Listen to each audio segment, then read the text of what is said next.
Okay, so continue करते हैं आप। तो हम लोग ये बैच 4 है, ठीक है ना। बैच 4 हम लोग मॉक टेस्ट सॉल्यूशन डिस्कशन कर रहे थे उसमें, बैच 4 में। तो उसमें हमने पहले 15 जो यूनिट वाइज मॉक टेस्ट है उसका डिस्कशन किया था।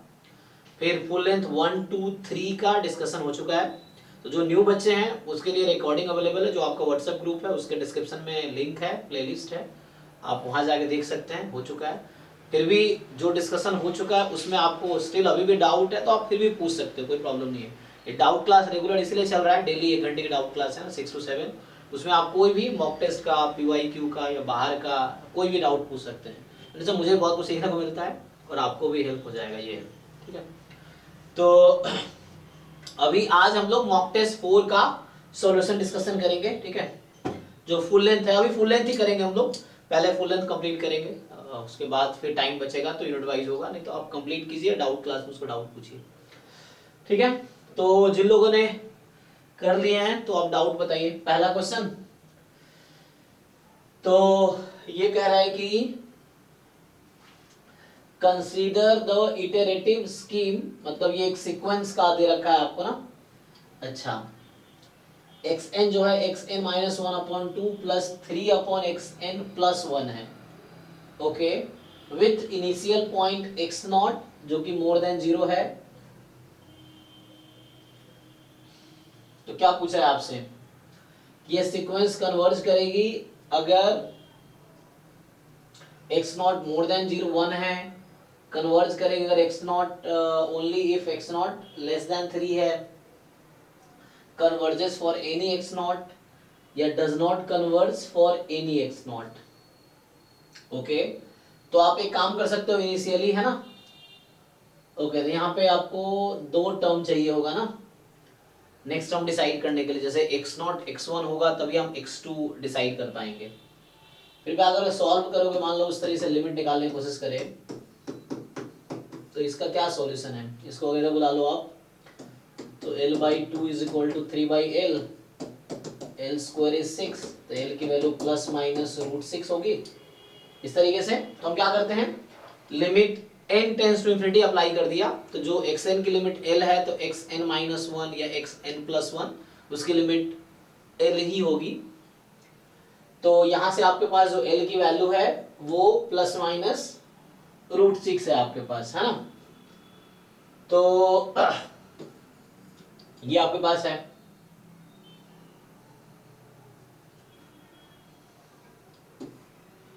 तो क्या हो रहा है, अब इसमें देखना पड़ेगा कि लिमिट एग्जिस्ट करेगी। अब डिपेंड करता है कि x0 क्या है, x0 पॉजिटिव है, तो अगर मैं x0 को पॉजिटिव लेता हूं, एग्जांपल के लिए आप कोई पर्टिकुलर पॉइंट ले सकते हैं, जैसे x0 को आप चाहो तो, जैसे इसने कहा ना कि मोर देन 1 या लेस देन 3 से मान लो 2 ही रख के देख लो, तो और x1 भी कुछ लेना पड़ेगा ताकि x2 आप डिसाइड कर सको, है ना, क्योंकि 2 वैल्यू चाहिए हमें।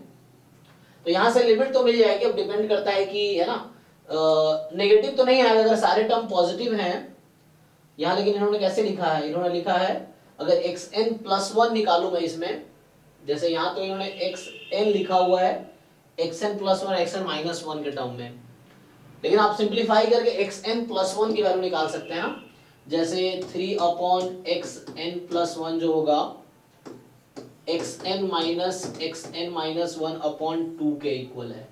इसको और सिंप्लीफाई करेंगे तो xn+1 जो हो जाएगा यहां से 3/xn-1/2 ऐसा कुछ हो जाएगा ना।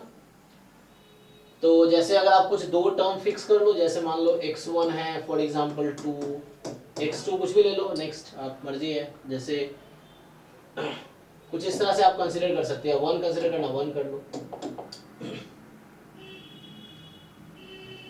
तो x0 क्या लेना चाहोगे इनिशियली, x या x0 से स्टार्ट हो रहा है, तो क्या डाउट है भाई संजय इसमें, तुम्हें इसमें डाउट है ना, क्या डाउट है इसमें? सर ये x की वैल्यू निकालने में x0 का भी क्या होगी, x0 क्या पहला टर्म है ना, जैसे सीक्वेंस में इनिशियली x0 का पहला टर्म, x0 फिर x1 x2 x3, तो वहां से डिसाइड हो जाएगा। यहाँ से हमारी लिमिट आएगी प्लस माइनस 2। अब इसमें मैक्सिमम किस रेंज में होगी ताकि कन्वर्ज हो जाए, नेगेटिव में लेंगे मतलब पॉजिटिव में लेंगे, हम पहले दे रखा है x0। हाँ तो पॉजिटिव वैल्यू ले लो तुम, जैसे मान लो एक्स नॉट तुम्हारा अगर तुमने ले लिया मान लो 2 और x1 क्या लेना चाहोगे, या 1 ले लो, इसको 1 ले लो, अभी x1 को भी तुम 1 ले लो मान लो, तो इस केस में x2 क्या आएगी तुम्हारी, अभी 1 1 ले लो, 3/1 माइनस 6 होगा। 6 आ गया, फिर x3 क्या आएगी,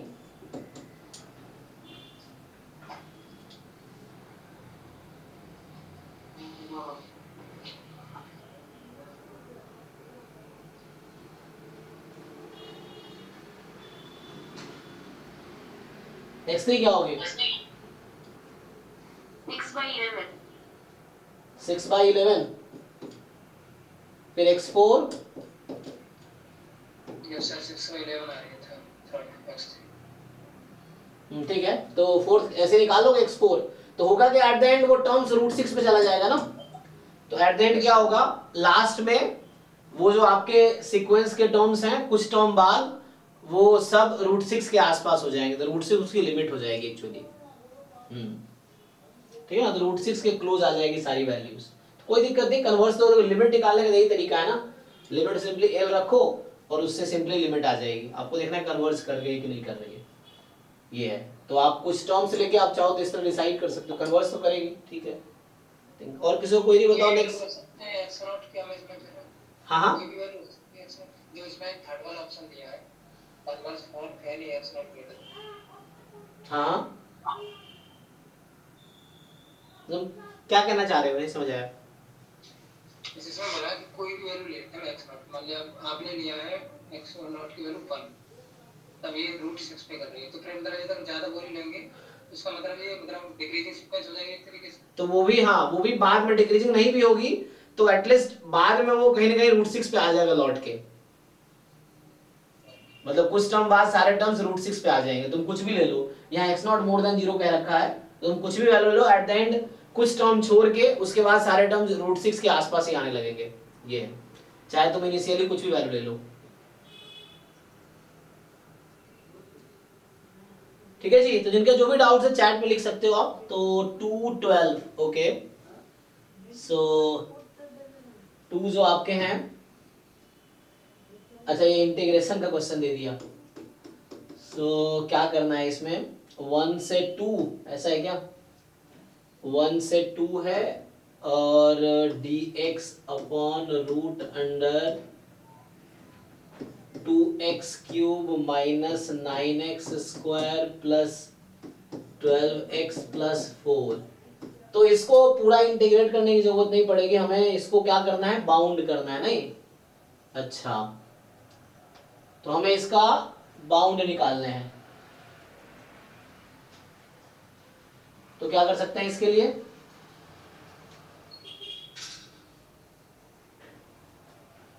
तो कुछ है ना वो तुम कर लो इजी, जो इंटीग्रेट करना आसान हो, हाँ अंकल,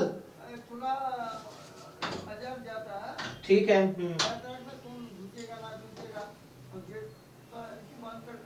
ठीक है, हाँ लोग, हाँ तो मैं हूँ 11 बजे तक,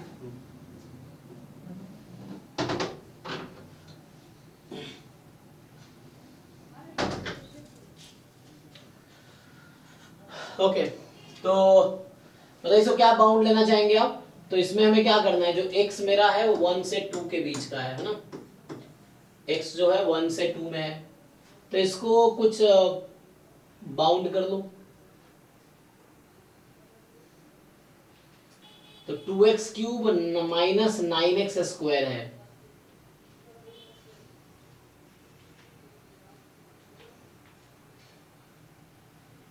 i² करने का क्या होगा, तो यहाँ से अगर आप कुछ ना, ये डिपेंड करता है, i² चलो बाद में निकाल लेंगे, पहले इसकी बाउंड्री निकाल लो, अच्छा ये जरूरी नहीं है कि एग्जैक्टली यही नंबर, क्योंकि ये तो लिमिट टाइप की हो गई ना, तो आपको देखना है कि वैल्यू किसके बीच आ जाएगी, हालांकि इस तरह क्वेश्चन सब्जेक्टिव में आया हुआ है एग्जाम में, मतलब वहां पे कुछ उस तरह से बाउंड्री दे रखा है ना, बट यहाँ पे डिसाइड करना थोड़ा मुश्किल होगा, बट फिर भी इंटीग्रेट करना तो मुश्किल है इसको, तो क्या कर सकते हो आप, लिमिट वाला कांसेप्ट नहीं जैसे क्या करो कि जैसे ये है, अब यहाँ पे क्या कर सकते हैं हम लोग, जैसे x³ है और एक्स स्क्वायर है, तो एक्स क्यूब और एक्स स्क्वायर में कौन ज़्यादा होगा? 1 से 2 में है ना, तो ये ज़्यादा होगा, है ना, इस तरह से।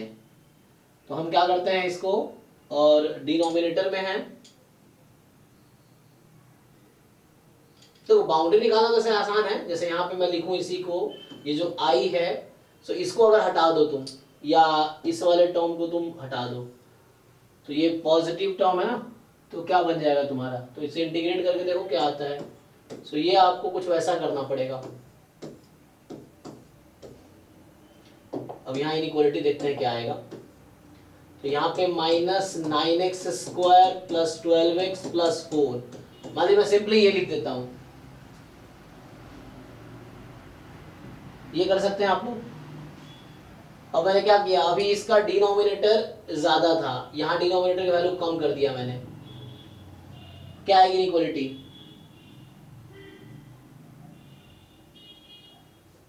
इस आई की वैल्यू कितनी बड़ी थी? तो ये होगी ऐसा। यस। अब इसको तुम इंटीग्रेट कर सकते हो, एक तरीके ऐसे सोच सकते हो आप, तो इसको इंटीग्रेट कर सकते हो। लेकिन ऐसा थोड़ा ये इस तरह क्वेश्चन ना थोड़े ज्यादा ट्रिकी है, मतलब इसमें मुश्किल होगा, क्योंकि 1/8 है, यहाँ 1/4, 1/9, 1/2, तो वैसे तो बहुत मुश्किल, क्योंकि एग्जैक्ट ढूंढना मुश्किल होगा ना, कौन से टर्म हटाने हैं। हालांकि एक एग्जाम के पीवाईक्यू में कहीं दिखा था ऐसे क्वेश्चन जहाँ पे वो ऐसा कर रखा है, बट वहाँ इजी है डिसाइड करना। लेकिन यहाँ पे प्रूव दैट था वहाँ पे, हालांकि तो प्रूव दैट में ठीक है कि प्रूव दैट में मुझे पता है कहाँ तक पहुँचना है। तो यहाँ पे 4 ऑप्शन है, तो इसमें हम कुछ भी बना सकते हैं वैसे। जैसे अगर मैं सारे टर्म हटा दूं, अभी ठीक है, इसको इंटीग्रेट करके देखो, तो इसको आप इंटीग्रेट कर सकते हो, देखो क्या आता है। तो कैसे इंटीग्रेट करेंगे ये तो हम जानते हैं, परफेक्ट स्क्वायर बनाना पड़ेगा इसको। अब बना सकते हैं, इस तरह पढ़ा आप लोगों ने इंटीग्रेट करना, क्लास 12 में था कि इसको कहीं ना कहीं, ये कहीं ना कहीं आपका वैसा बन जाएगा, this will be something like,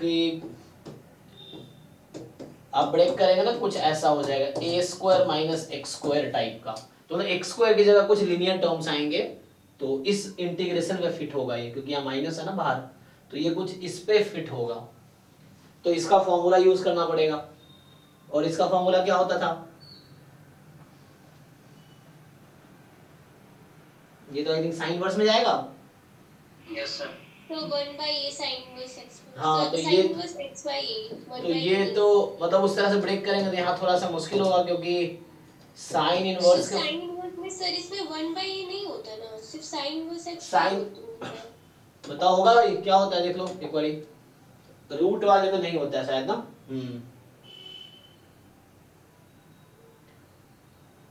tan inverse में आता है ना, 1/a tan इनवर्स x/a आता है, साइन इनवर्स में यस नहीं सर, है। tan inverse में आता है, इसमें नहीं आता। हाँ हाँ, तो यहाँ से लेकिन ये थोड़ा सा वो हो जाएगा, क्योंकि डिसाइड करना मुश्किल होगा यहाँ पे।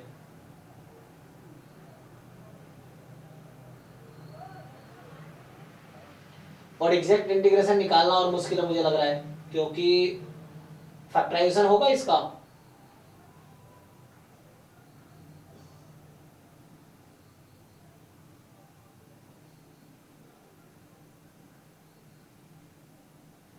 अगर -1 रखते हो तो क्या होगा, -12 -2, मतलब अगर हम डायरेक्टली इंटीग्रेट करने की कोशिश करेंगे, मुझे एग्जैक्ट आंसर मिल जाए तो हम देख लेंगे कहाँ आएगा। लेकिन ऐसे तो मुश्किल है बाउंड निकालना, मतलब ठीक है, इसको इंटीग्रेट करके कुछ नंबर आएगा, फिर हम ये देखेंगे किस में बिलोंग कर रहा है। लेकिन अपर बाउंड तो कुछ भी हो सकता है, जैसे मान लो ये <1/8 है, तो <1/2 भी तो हो सकता है। तो इसका एक तरीका ये है कि एग्जैक्ट आंसर निकाले हम, और एग्जैक्ट आंसर निकालना इतना आसान नहीं होगा यहाँ पे, इसके लिए फैक्टराइज करना पड़ेगा। फैक्टराइज करने के लिए आपको एक रूट ढूंढना पड़ेगा।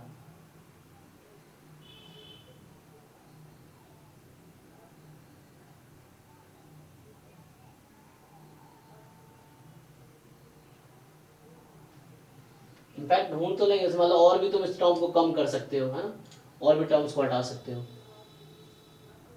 1/3x कर दूं मैं, अगर इसको भी हटा दूं, मान लो ये पॉजिटिव है ना, तो पॉजिटिव ही रहेगा, तो इसको भी हटा दूं तो क्या बनेगा।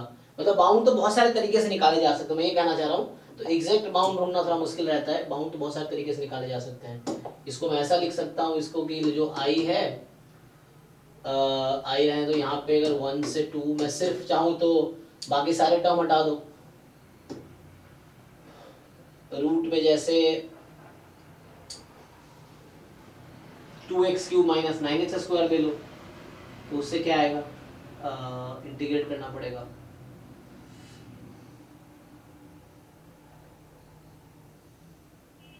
सर इसका मैक्सिमम और मिनिमम वैल्यू निकाल कर तो एक बाउंड दे सकते हैं ना? मैक्सिमम किसका वैल्यू, फंक्शन की? Yes sir. तो अगर मैक्सिमम तुम निकालोगे कैसे इसका, तो ये तो you are thinking this way कि मैं ऐसा करूं फंक्शन ये ले लो 2x cube minus 9x square इससे प्लस 12x प्लस 4, तो इसकी maximum value when x belongs to 1 2 इस पे कह रहे हो आप? हाँ सर। तो ये भी कर सकते हैं, ये भी एक अप्रोच में तो कह रहा हूँ, क्योंकि एग्जैक्ट बाउंड निकालना थोड़ा डिफिकल्ट टास्क है। मैं बहुत सारे बाउंड निकाल सकते हैं ना हम लोग, बट हमें कैसे पता चलेगा कौन सा एग्जैक्टली ऑप्शन बनाया है, ये थोड़ा दिक्कत है। बाउंड तो हम निकाल सकते हैं ना, जैसे मान लो एग्जांपल के लिए आंसर अगर 1/2 है तो हम ये लिख सकते हैं 0 to 1, ये भी लिख सकते हैं 0 to 5। तो बाउंड तो ऐसे हम किसी भी तरीके से लिख सकते हैं। तो मेरा ये बोलना है कि अगर वैल्यू जो होगी सो यहाँ 1/9 से 1/8 के बीच में है, तो एग्जैक्टली डिसाइड करने का मतलब ये है कि मैं डिस्कार्ड कर दूं एक ऑप्शन, है ना, या एग्जैक्ट आंसर निकाल पाऊं। तो देखो सबसे अच्छा तरीका होगा कि एग्जैक्ट आंसर निकाल पाऊं, लेकिन एग्जैक्ट आंसर निकालना इतना आसान है क्या, मतलब क्या इंटीग्रेट करना आसान है? आपने कभी क्यूबिक के इंटीग्रेशन किया है आप लोगों ने? How to integrate a cubic function, वो भी रूट में है। सर मैंने ऐसे किया था तो ऑप्शन भी आ रहा है कि मैक्सिमम और अच्छा, तो आप ठीक है इसको अप्रोच लगा लेते हैं। तो यहाँ से क्या हो जाएगा, सो आपने क्या किया, क्रिटिकल पॉइंट निकाले इसके। हाँ सर। तो यहाँ से 6x square minus 18x plus 12, फिर आपने इसको 0 पुट किया होगा तो 6 कॉमन लेंगे, x square minus 3x plus 2 तो 6 हो गया, x माइनस 1 x माइनस 2, ठीक। तो यहाँ से अच्छा ओके, तो यहाँ से क्रिटिकल पॉइंट 1 2 ही आ गया, और यही एंड पॉइंट है। देखो यही ग्लोबल मैक्सिमा ग्लोबल मिनिमा का कॉन्सेप्ट यहाँ पे है, जिनको डाउट हो रहा था। तो अभी क्या हुआ, जो एंड पॉइंट है वही क्रिटिकल पॉइंट भी आ गया, तो मतलब मैक्सिमम मिनिमा एंड पॉइंट पे ही होगा। और सिंपली आप चेक करेंगे तो होगा क्या, तो F1 निकाल लो और F2 निकाल लो। तो F1 फाइंड करोगे क्या आया, सर F1 9 और F2 8। ओके, तो इस मतलब इस कॉन्सेप्ट को उसने फिट करने की कोशिश किया है, ठीक है। तो दिस इज द मतलब वही डिपेंड करता है कि जो क्वेश्चन का अप्रोच क्या है, मतलब किस जिसने बनाए हैं वो क्या सोच के बनाए हैं। दिस इज फाइन, इससे एग्जैक्टली आंसर आ जाएगा। तो इससे ये हुआ कि हमें ये पता चल गया कि यहाँ पे जो फंक्शन है ना, ये जो फंक्शन है इसकी मैक्सिमम वैल्यू है ना 8 9 है। तो 1/fx जो है 1/9 to 1/8 है। अच्छा, रूट अगर लेना चाहो तो भी कोई बाद में उसको स्क्वायर कर ही देंगे हम लोग। तो यहाँ से 1/रूट अगर आप रूट ले लेते हो तो भी कोई दिक्कत नहीं है, ये है। और फिर इसको आप इंटीग्रेट कर दोगे 1 से 2 में।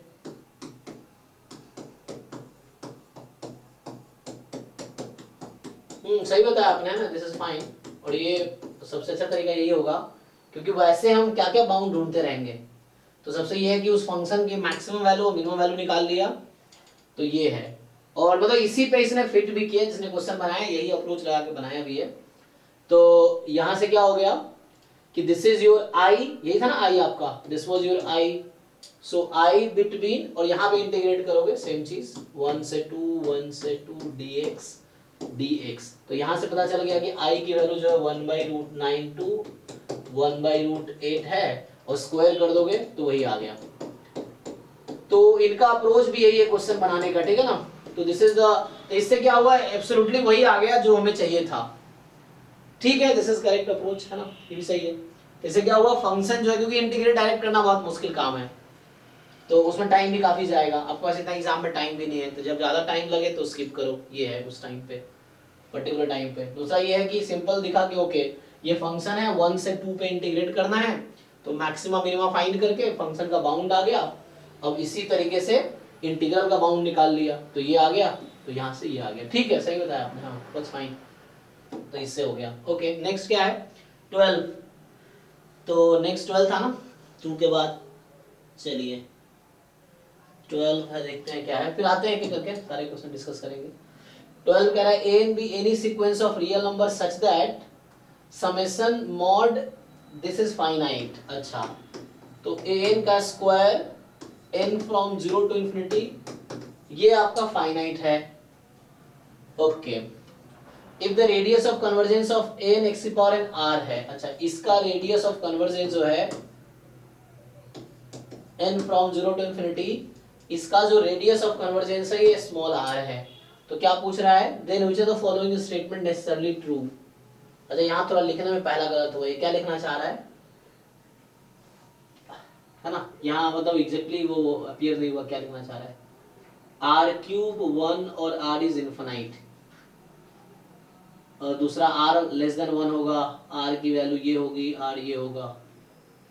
ओके तो यहाँ मेरा ऑप्शन ए में कुछ टाइपोस टाइप का लग रहा है ना, देखिए सो यहाँ से क्या होगा, आर तो मुझे पता है कि आर इज द लिम्सुक ऑफ, या तो आप इससे कर सकते हैं an by 1 by n, या है ना you can write r is नहीं 1 by r not r 1 by r, ठीक है ना 1 by r इज लिम्सुक ऑफ, ये लिखो या फिर ऐसा लिखो an plus 1 upon an, इस तरीके से तो ये कर सकते हैं। तो कोई एक एग्जांपल लेके कर सकते हो आप, अगर ट्राई करना चाहो तो यू टेक वन एग्जांपल, एक ऐसा सीक्वेंस लो जिसमें ऐसा हो रहा हो कि an स्क्वायर का मॉड जो है फाइनाइट हो, मतलब कन्वर्जेंट हो। तो यहाँ तो an मैं चाहूँ तो 1 by n भी ले सकता हूँ, इसमें तो 1 by n भी फिट हो जाएगा ना, तो 1 by n भी फिट हो जाएगा। और बोला है उसका जो रेडियस ऑफ कन्वर्जेंस है वो r है। तो यहाँ से अगर आप फाइंड करेंगे 1 by n की पावर, यहाँ 1 आ जाएगी, तो r की वैल्यू 1 आ जाएगी। ओके तो यहाँ एक्चुअली लिखा हुआ है r इज 1 और r इज इनफाइनाइट। देखो ये बीच में जो 3 लिख गया ना गलती से, ये r इज इक्वल टू 1 और r इज इनफाइनाइट, ये इसमें ऑप्शन है, ऑप्शन ए है कि r is exactly equal to 1 और r इज इनफाइनाइट, या तो 1 है या इनफाइनाइट है। तो जैसे मैंने अभी क्या किया, an मैंने 1 by n लिया, तो इससे जो आएगा ना आपका आंसर ये 1 आ जाएगा, यहाँ भी करोगे तो भी 1 आ जाएगा, तो यहाँ से r की वैल्यू 1 आ गई। तो एक ऐसा एग्जांपल लिया जो इसको सेटिस्फाई कर रहा है, तो उसके लिए मेरे पास रेडियस ऑफ कन्वर्जेंस आपका 1 आ गया, 1 is the radius of convergence. तो 1 रेडियस ऑफ कन्वर्जेंस है, तो ये b आउट हो गया। अब यहाँ ये जरूरी है क्या, तो ये एग्जांपल लेके देख लो, जैसे 1 by n ही मैंने लिया था, तो 1 by n स्क्वायर का सम होता है पाई स्क्वायर बाई 6, तो रूट लेंगे पाई बाई रूट 6, यहाँ से आएगा पाई स्क्वायर बाई 6, तो सारे ऑप्शन आउट हो गए। तो सिर्फ एक एग्जांपल ने क्या किया, ऑप्शन बी सी डी को आउट कर दिया, है ना। ये जो ऑप्शन है an मैंने 1 by n लिया, जो सुटेबल एग्जांपल है, सिर्फ बी सी डी गलत ऑप्शन हो गया, क्योंकि इसी an के लिए आप ऑप्शन ही पुट करो, यहाँ भी an पुट कर दो, तो summation 1 by n square is pi square by 6 होता है। तो बी सी डी तीनों रॉन्ग ऑप्शन हो गए, तो ए ट्रू हो गया सिंपली। और यहाँ है ऑप्शन ए क्या है, r इज इक्वल टू 1 और r इज इनफाइनाइट, ठीक है ना। तो r इज इक्वल टू 1 हमारे यहाँ पे सेटिस्फाई कर रहा है। कुछ ऐसा सीक्वेंस भी मिल जाएगा जहाँ रेडियस ऑफ कन्वर्जेंस इनफाइनाइट हो जाएगी, ठीक है जी। नेक्स्ट तो 2 12 के बाद 3 भी है, 3 8 13। अच्छा 3 जो है 3 कहना चाह रहा है आपसे कि for the matrix this which of the following statement are correct. m skew Hermitian है, तो आपको डेफिनेशन लगाना है, हर्मिशियन है, आयोटा m हर्मिशियन है, m हर्मिशियन है, आयोटा m स्क्यू हर्मिशियन है, eigen value of m real है, आइगन वैल्यू। तो देखिए पहली बात तो ये बताइए कि आप m मैट्रिक्स को देख के बताओ मुझे क्या दिख रहा है ये। अच्छा हर्मिशियन का डेफिनेशन बताओ मुझे, कोई किनका डाउट है ये। हाँ जी सुमित आपका डाउट है, थर्ड क्वेश्चन बताइए, ये हर्मिशियन क्या होता है, स्क्यू हर्मिशियन क्या होता है, डेफिनेशन क्या है स्क्यू हर्मिशियन का, डेफिनेशन क्या है हर्मिशियन मैट्रिक्स का। सिमेट्रिक स्क्यू सिमेट्रिक जानते हैं ना, तो सिमेट्रिक स्क्यू सिमेट्रिक जनरली उसी का कॉम्प्लेक्स वर्जन है हर्मिशियन स्क्यू हर्मिशियन सिमेट्रिक का कॉम्प्लेक्स नंबर वर्जन है। रियल नंबर कॉम्प्लेक्स नंबर जैसे होता है ना, वैसे ही सिमेट्रिक मैट्रिक्स रियल नंबर के केस में हम लोग लेते हैं, और उसी का कॉम्प्लेक्स नंबर में जब कॉन्जुगेट के साथ बात करते हैं तो वो हर्मिशियन बन जाता है, स्क्यू सिमेट्रिक स्क्यू हर्मिशियन बन जाता है। सो बताइए क्या डेफिनेशन है हर्मिशियन का, ये तो चेक करना ना मुझे। तो मैं अगर आयोटा एम लिखूंगा जैसे इसने कहा है, तो आयोटा एम अगर लिखता हूं मैं तो क्या होगा, सो आयोटा में हमारे पास आएगा 2 आयोटा 3 आयोटा -2 और -4 आयोटा, यहां से आ जाएगा 3 आयोटा +2 और यहां से आ जाएगा 5 आयोटा और यहाँ -6, फिर -4 आयोटा और 6 और यहाँ से आ जाएगा 3 आयोटा। इस तरह से कुछ आयोटा एम लिखा मैंने। तो आपको चेक करना है क्या ये स्क्यू हर्मिशियन है। तो स्क्यू हर्मिशियन क्या होता है कि एम ट्रांजुगेट कॉन्जुगेट लो और फिर ट्रांसपोज लो। इसको हम लोग वहां पे एम स्टार लिख रहे थे जब थ्योरी पढ़ा रहा था मैं। तो M star is equal to -m आएगा, आप चेक कीजिए एक बारी, होगा जी। तो कंजुगेट लेंगे फिर ट्रांसपोज लेंगे, वो नेगेटिव आना चाहिए, तो ये तो नहीं आएगा। स्क्यू हर्मिशियन था, हर्मिशियन होने के लिए क्या होना चाहिए कि m star is equal to m होने चाहिए। कॉन्जुगेट और ट्रांसपोज लो,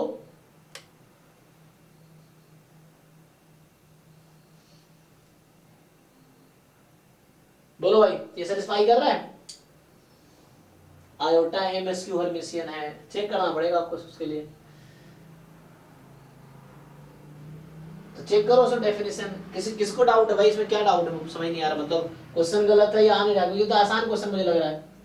और जो डेफिनेशन नहीं पता तो इसलिए अच्छा हो जाएगा सर। हो जाएगा ना। जैसे ये स्क्यू हर्मिशियन, जैसे मान लो आप जैसे जब भी क्वेश्चन कर रहे हो उसके बाद जब आप एनालिसिस कर रहे हो कि आपके क्या सही क्या गलत हुए, तो उस समय गूगल कर दो सिंपली, जैसे स्क्यू हर्मिशियन गूगल पे लिखो, उसको डेफिनेशन निकल के आ जाएगा, आप पढ़ दो क्या होता है उसके बारे में, हर्मिशियन क्या होता है, तो उससे हो जाएगा। अब जस्ट वेरीफाई करो क्या हो रहा है।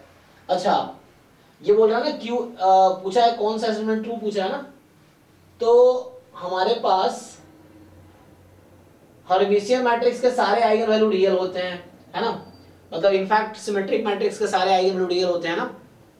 तो इस तरह से कुछ प्रॉपर्टीज हैं, तो आप इसके बारे में थोड़ा पढ़ो, आपको इजी हो जाएगा कि हर्मिशियन मैट्रिक्स के बारे में अगर पढ़ लो और स्क्यू हर्मिशियन के बारे में पढ़ लो, तो इससे क्या फायदा, ये क्वेश्चन तो हो ही जाएगा, साथ में इस पे बेस्ड और भी कभी भी आपको कोई क्वेश्चन मिलेंगे तो वो भी सॉल्व हो जाएगा। यू जस्ट रीड अबाउट कि हर्मिशियन मैट्रिक्स क्या होती है, स्क्यू हर्मिशियन मैट्रिक्स क्या होती है, उसकी प्रॉपर्टीज क्या है, आप ऑनलाइन देख सकते हैं, किसी बुक में देख सकते हैं, वीडियो में देख सकते हैं, है ना, यूट्यूब पे सर्च कर लो हर्मिशियन स्क्यू, उससे बहुत सारे रिलेटेड आ जाएंगे। तो एक ऐसे टॉपिक तैयार कर लो जो भी वीक है आपको, तो ये पढ़ो, डेफिनेशन लगाओ, इजीली हो जाएगा।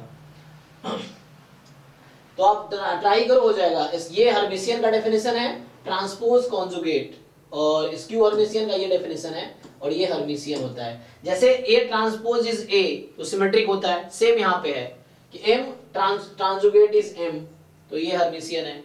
स्क्यू सिमेट्रिक क्या होता है, A ट्रांसपोज -A, तो यहाँ पे M जो हमारे पास ट्रांसजुगेट है वो -M हो जाएगा, तो इससे आ जाएगा, ठीक है।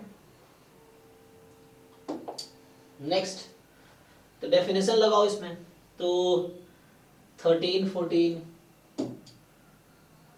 14 में consider the system of equation this, okay, in 3 unknowns 1 real parameter के मतलब पैरामीटर है, तो for which of the following values system of equation consistent, तो मतलब मेरा k की किस वैल्यू के लिए कंसिस्टेंट होगा। तो क्या दिक्कत है इसमें कि जैसे आप अगर मैट्रिक्स बना लो, x का कोएफिशिएंट है 2, y का है k, z का है 0, x का है k, y का है 2, z का है 0, तीसरे में क्या है, x का 0 है, y का कोएफिशिएंट k है और z का कोएफिशिएंट भी k है, और ऑगमेंटेड मैट्रिक्स बनाओगे तो ये आ गया 2 - k -1। तो ये मैंने a ऑगमेंटेड b लिख दिया इस सिस्टम ऑफ इक्वेशन के लिए। पूछ रहा है k की किस वैल्यू के लिए, है ना, मतलब 3 वेरिएबल है a और एक पैरामीटर k है, तो k की किस वैल्यू के लिए सिस्टम ऑफ इक्वेशन कंसिस्टेंट होगा। कंसिस्टेंट का मतलब क्या है, ये सॉल्यूशन एग्जिस्ट करेंगे इसके, या तो यूनिक सॉल्यूशन है या इनफाइनाइट सॉल्यूशन है, तो इसमें क्या दिक्कत है, इसमें आप k की वैल्यूज पुट करके चेक कर सकते हो या तो रैंक निकाल लो। तो दोनों का रैंक है ना, आप जानते हो कंसिस्टेंट कब होगा, जब rank of a is equal to rank of a augmented b, यही चीज है। ओके, तो सिंपली नंबर पुट करके ही चेक कर लो ना, क्या ही दिक्कत है, पुट करके इजीली दिख जाएगा तुम्हें कि रैंक क्या है।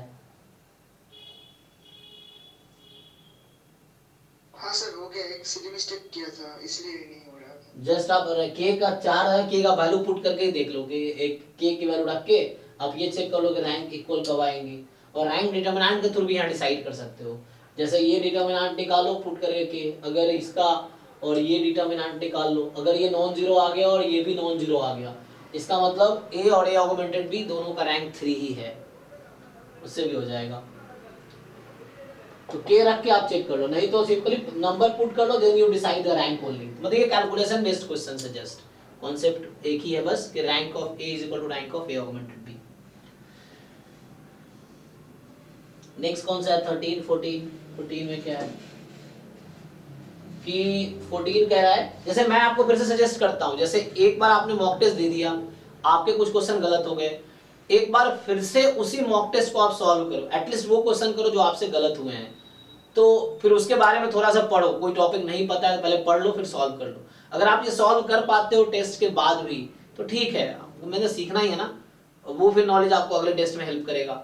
तो एक टेस्ट दो, पोर्टल पे सॉल्व किया, आपके मार्क्स आ गए, फिर उसको फिर से एक बार सॉल्व करो उसी टेस्ट को जो गलत हो, स्पेशली उस पर नॉलेज नहीं है तो पहले पढ़ लो साथ में, फिर उसको सॉल्व कर लो, अगर सॉल्व हो गया तो उसको डाउट मत पूछो, है ना, ये अगर नहीं हो रहा है देन डिस्कस करते हैं। तो उससे आपकी तैयारी होगी ना, फिर इस टेस्ट से जो सीखोगे वो अगले टेस्ट में हेल्प करेगा। ये देखो टेस्ट देने के बाद एनालिसिस नहीं करोगे तो कोई फायदा नहीं होगा, हर टेस्ट में सेम मिस्टेक्स करते रहोगे आप। तो आपको फिर टेस्ट देना है, फिर उसमें देखना है क्या क्या गलती हुई, उसको आप खुद से एक बार सॉल्व करो, नहीं हो रहा फिर मुझसे डिस्कस करो, वैसे करके। तो ये 14th क्वेश्चन जो है कि M is 5x5 matrix with real entries, Px आपको ये Px पता ही है आप लोगों को, ये कैरेक्टरिस्टिक पॉलिनोमियल है, determinant of x time i minus m, तो ये कैरेक्टरिस्टिक पॉलिनोमियल है इसका।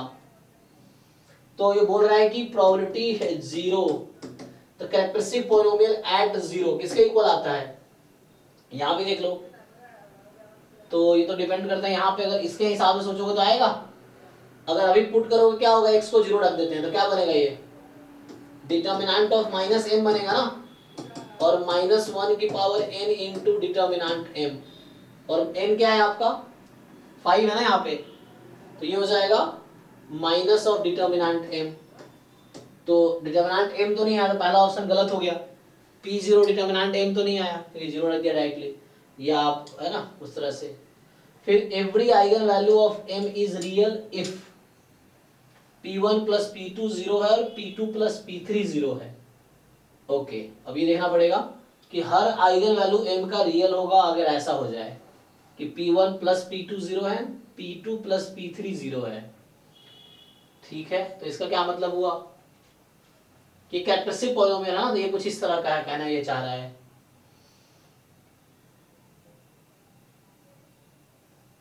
Sound to approach this option, इस ऑप्शन में या तो आपको एग्जांपल लेकर ट्राई कर सकते हो, नहीं तो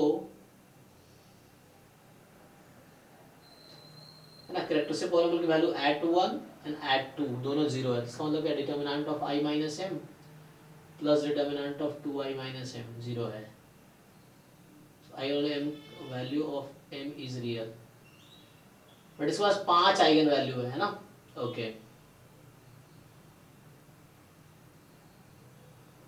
ये तो पांचों रियल होगा या वैसा होगा, तो इसको एग्जांपल से करना पड़ेगा। तो एक काम कर सकते हो आप, you construct any 5x5 matrix M और उसका निकाल सकते हो कैरेक्टरिस्टिक पॉलिनोमियल, लेकिन ऐसा बनाना है कि P हाँ काफी लेंथी लग रहा है, एग्जाम देते तब सुनना पड़ेगा। हाँ वहाँ लेंदी हो जाता है। देखो सिंगल करेक्ट हो, तुम एक करेक्ट ढूंढ पाते हो ठीक है, तुम्हें क्या करना है, सिंगल करेक्ट है ना ये सब, तो सिंगल करेक्ट में क्या एक करेक्ट ढूंढना है, सारे ऑप्शन थोड़ी सोचने हैं। MSQ में ऐसा होता है हर ऑप्शन, तुम्हें एक करेक्ट ऑप्शन ढूंढ गया ठीक है, तो अभी शुरू में लगा उसको अगला देख लो, अगर आप बोल रहे हैं कि आप उसको भी छोड़ो, दूसरा देखो, M inverse is necessarily a polynomial in M of degree 4 if M is invertible. अच्छा अगर तो होगा क्या इसका कैरेक्टरिस्टिक पॉइंट, ये देखो ये जो px है ये डिग्री 5 की पॉलिनोमियल होगी, फॉर एग्जांपल ax5 ऑल्दो ये मोनिक ही होगा, तो मतलब ऐसा होगा x की power 5 plus ax4 plus bx3 plus cx square plus dx plus e बराबर 0, इस तरह से है कुछ। अब तो ये m ऐसे आ जाएगा, अब इसमें तुम अगर है ना ये m5a m की power 4 bm cube cm square dm plus e बराबर 0 ऐसा कुछ है, ei लेना पड़ेगा। अब यहाँ से तुम m इनवर्स से मल्टीप्लाई कर दो तो ये m4 plus am cube plus bm square plus cm, क्योंकि टाइम मैनेज भी सीखना पड़ेगा ना एग्जाम में आपको कि कैसे टाइम ज़्यादा, क्योंकि 60 क्वेश्चन अटेम्प्ट भी तो करने हैं 3 घंटे में, तो इसीलिए आपको कुछ क्वेश्चन स्किप करने पड़ेंगे जो नहीं हो रहे हैं। और यही वजह है ना कि 50 के आसपास पे टॉपर्स के जो टॉप 10 रैंक है 50 के आसपास ही होता है, क्योंकि उसमें टाइम तो लगेगा सारे option. So E M inverse is 0, तो यहाँ से ई एम इनवर्स निकाल लोगे तो आ तो जाएगा। तो क्या बोल रहा है, M inverse is necessarily a polynomial in M of degree 4 if M is invertible. तो कैरेक्टरिस्टिक पॉलिनोमियल ये है,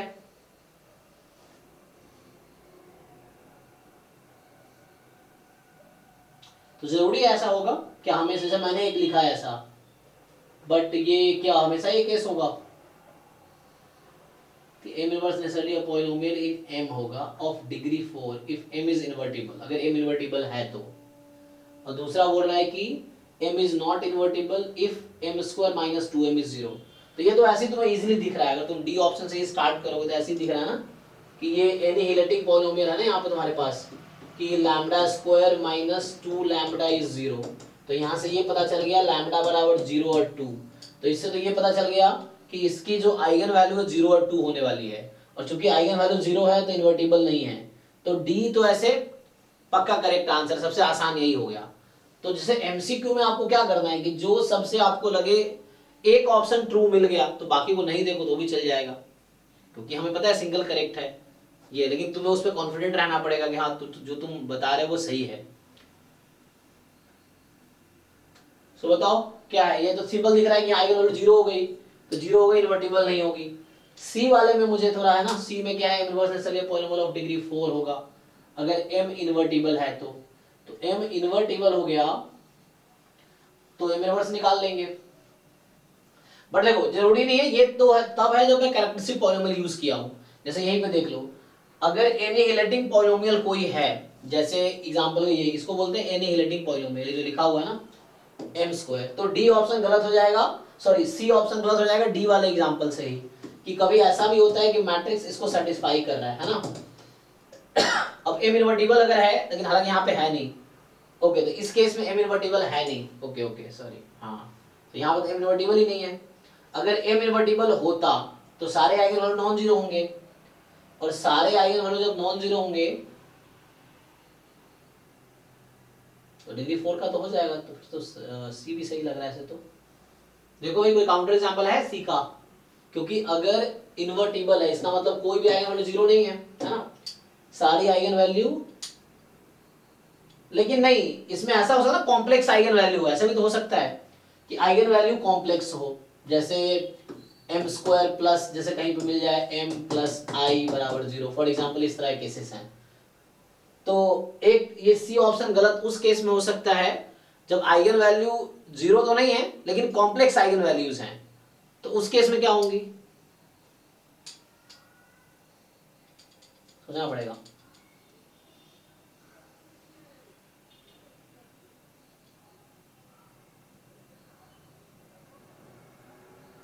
बाकी डी तो ट्रू है, डी में कोई दिक्कत नहीं है, हाँ डी ट्रू है क्योंकि इसकी आइगन वैल्यू 0 आ जाएगी यहाँ से, तो आइगन वैल्यू 0 आ गई तो इन्वर्टिबल तो नहीं है। बाकी ऑप्शन को एग्जाम मेन ये है कि सी को गलत दिखाने के लिए मुझे काउंटर एग्जांपल ढूंढना पड़ेगा, अदरवाइज सिंगल करेक्ट है तो डी ट्रू मिल गया, तुम इसको छोड़ के आगे बढ़ सकते हो, ये है ठीक है ना। तो मुझे डी को सी के लिए काउंटर एग्जांपल ढूंढना पड़ेगा मुझे, गलत दिखाना है तो ऐसा है। अदरवाइज एमसीक्यू है तो एक ऑप्शन करेक्ट है तो उसको आगे बढ़ो तुम, अगर तुम्हें है ना तो ये क्लियरली दिख रहा है कि यहाँ आगे वाला 0 है तो इन्वर्टिबल तो हो नहीं सकता, जिसकी आगे वाला 0 है वो इन्वर्टिबल तो हो नहीं सकती, तो ये डी सही है, तो इसको आगे बढ़ो, इसको छोड़। अगला कौन सा है? 17।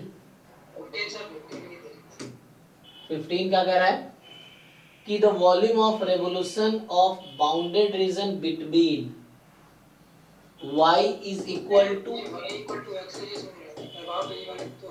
x ln x whole square and y बराबर x अबाउट y बराबर x। ओके, तो मतलब कोई कर्व है, आइडिया है ना, y बराबर x ये है। अब तुम इसको रिवॉल्व कर रहे हो y बराबर x के अबाउट ही, है ना। अच्छा, the volume of revolution of a bounded region between this.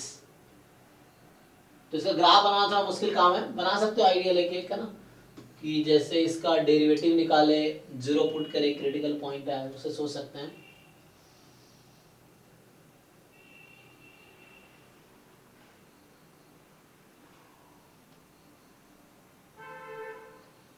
तो y बराबर x के अबाउट हमने कैसे फाइंड करेंगे, हमने पढ़ा है इसका।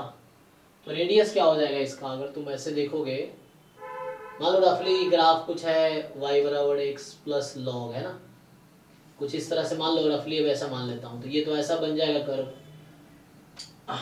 और दोनों का इंटरसेक्शन पॉइंट अगर निकालो तो क्या आएगा, y बराबर x और y बराबर दिस। तो इन दोनों को सॉल्व करोगे तो x x कट जाएगा, x log x का whole square 0, so either x is 0 और log x is 0, so x is 0 और x बराबर 1, log 1, ठीक है ना, log 1 0 होता है, तो x 0 1, तो 0 से 1 के बीच आपको, तो ये 1 पे x बराबर 1 पे ये आपका कट करेगा। ओके, x बराबर 1 1 ये पॉइंट हो जाएगा।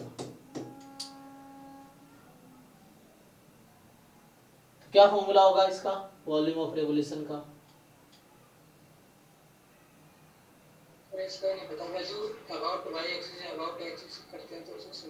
हाँ, तो उसमें तो सिंपली तुम्हारा रेडियस दिख जाता है, यहाँ पे ये तुम्हारा रेडियस होगा, सो ये क्या आएगा,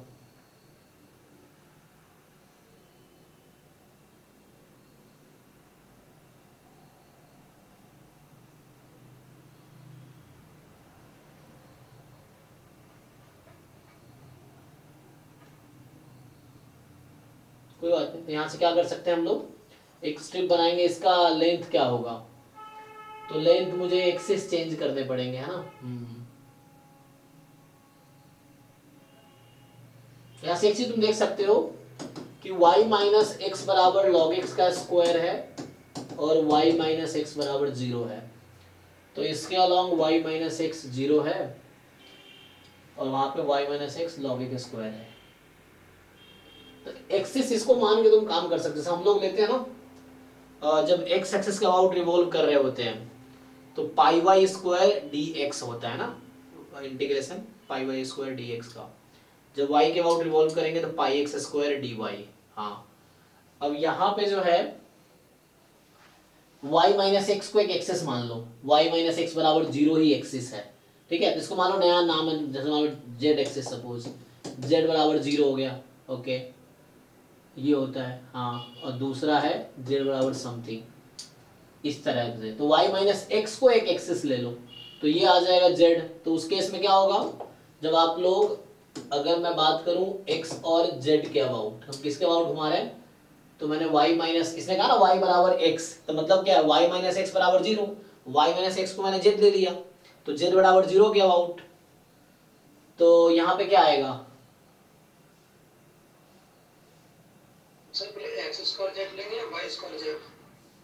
तो यहाँ से आएगा जो पाई,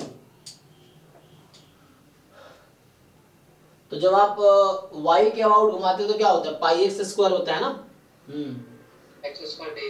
हाँ, तो यहाँ पे जो होगा, तो अगर आप ये देखो, पाई टाइम, मुझे ऐसा लग रहा है यहाँ पर होना चाहिए रेडियस, x वर्सेस नहीं, y माइनस एक्स, और y माइनस एक्स नया है और ये फंक्शन ऑफ x है, तो एक एक्सिस तुम्हारा y माइनस एक्स है, ठीक है, और दूसरा एक्सिस क्या रखोगे, तो यहाँ मुझे ऐसा लग रहा है कि ऐसा हो जाएगा पाई फंक्शन ऑफ एक्स, है ना, जब लिखते हो इसके अबाउट ऐसा ना, तो यहाँ क्या करते हो पाई वाई स्क्वायर डी एक्स, है ना, फिर बाद में y तुम्हारा क्या है, फंक्शन ऑफ x ही है, pi this is function of x square d x, यही होता है। तो यहाँ पे तुम्हारे पास क्या है, z फंक्शन ऑफ z लिख लो, d z, function of z d z, तो यहाँ पे आ जाएगा, हाँ फंक्शन ऑफ z क्या है तुम्हारे पास, इसका फंक्शन क्या आएगा,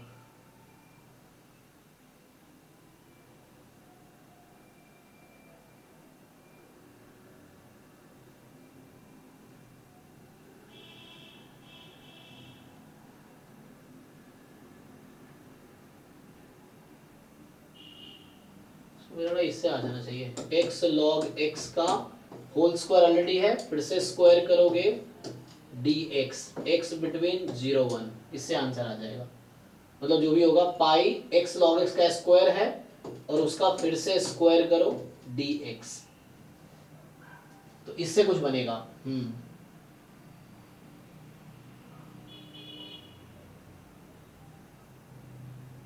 तो यहां से इंटीग्रेट करना पड़ेगा तुम्हें, ये इंटीग्रेट कर सकते हो, तो इससे आ जाएगा 0 to 1 पाई x की पावर 4 log x की power 4 dx, x between 0 and 1। अब इसका इंटीग्रेशन कैसे होगा,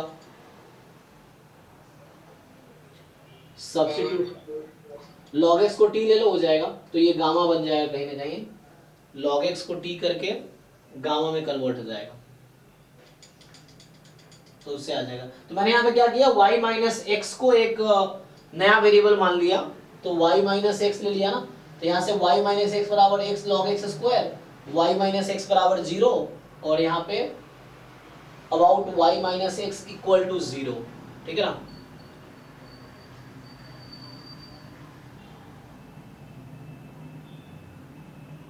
हाँ, तो y माइनस एक्स का होल स्क्वायर यहाँ पे आ जाएगा, y minus X whole square dx, ये जो नया ले लिया ना पाई जेड स्क्वायर, ये समझ लो, सो पाई जेड स्क्वायर dx, और z तुम्हारा y माइनस एक्स है कर्व में, तो वहां से वैल्यू आ गई दिस, तो ये आ जाएगा, इसको इंटीग्रेट कर लो, इससे आ जाएगा, so pi z square dx, then put this. अब इसको इंटीग्रेशन करना, log x को t ले लो, फिर वो गामा बन जाएगा, गामा से इंटीग्रेट हो जाएगा, मे भी इसमें से कोई आंसर नहीं आएगा, इसलिए नेक्स्ट क्या रह गया इसका, 15 हो गया, 17 17 कह रहा है कि x1 x2 dot dot dot xn भी random sample from following PDFs, ये दे रखा है आपको, ओके। तो पूछ रहा है आपसे कि here a and m are the, मतलब alpha and m are the unknown parameter, मतलब अल्फा एंड m नहीं एक्चुअली है, अल्फा एंड म्यू है, तो लिखने में वैसा। तो which of the following statement is true, actually ना ये रिजल्ट है, प्रूफ करना बहुत डिफिकल्ट है, एग्जाम में नहीं कर, ये है ना, यहाँ पे क्या है, ये गामा है ना, शिफ्टेड गामा, एक्चुअली गामा में ना, ये जो गामा डिस्ट्रीब्यूशन है, अभी तक आपने देखा है गामा में कहीं पे आपने एमएलई, इतना हमने थ्योरी पढ़े है ना, कहीं पे ऐसा है गामा में आपने अल्फा बीटा का एमएलई निकाला हो, ऐसा क्वेश्चन आया कभी? हाँ फैक्टोरियल को कैसे करेंगे? हाँ, एक्चुअली वो रिजल्ट है जो गामा डिस्ट्रीब्यूशन है ना, वो डाइगामा फंक्शन से आता है सर। हाँ, लेकिन एमएलई एग्जिस्ट नहीं करेगा, इसका इसमें एग्जिस्ट नहीं करेगा, ये इस डिस्ट्रीब्यूशन में आपको एमएलई ना तो गामा का एग्जिस्ट करेगा ना ही अल्फा का, क्योंकि ये तो फैक्टोरियल बनेगा, पहले तो गामा का डेरिवेटिव फिर गामा में ही रह जाएगा, तो हाउ गामा का सर फैक्टोरियल का डेरिवेटिव डाइगामा होता है सर।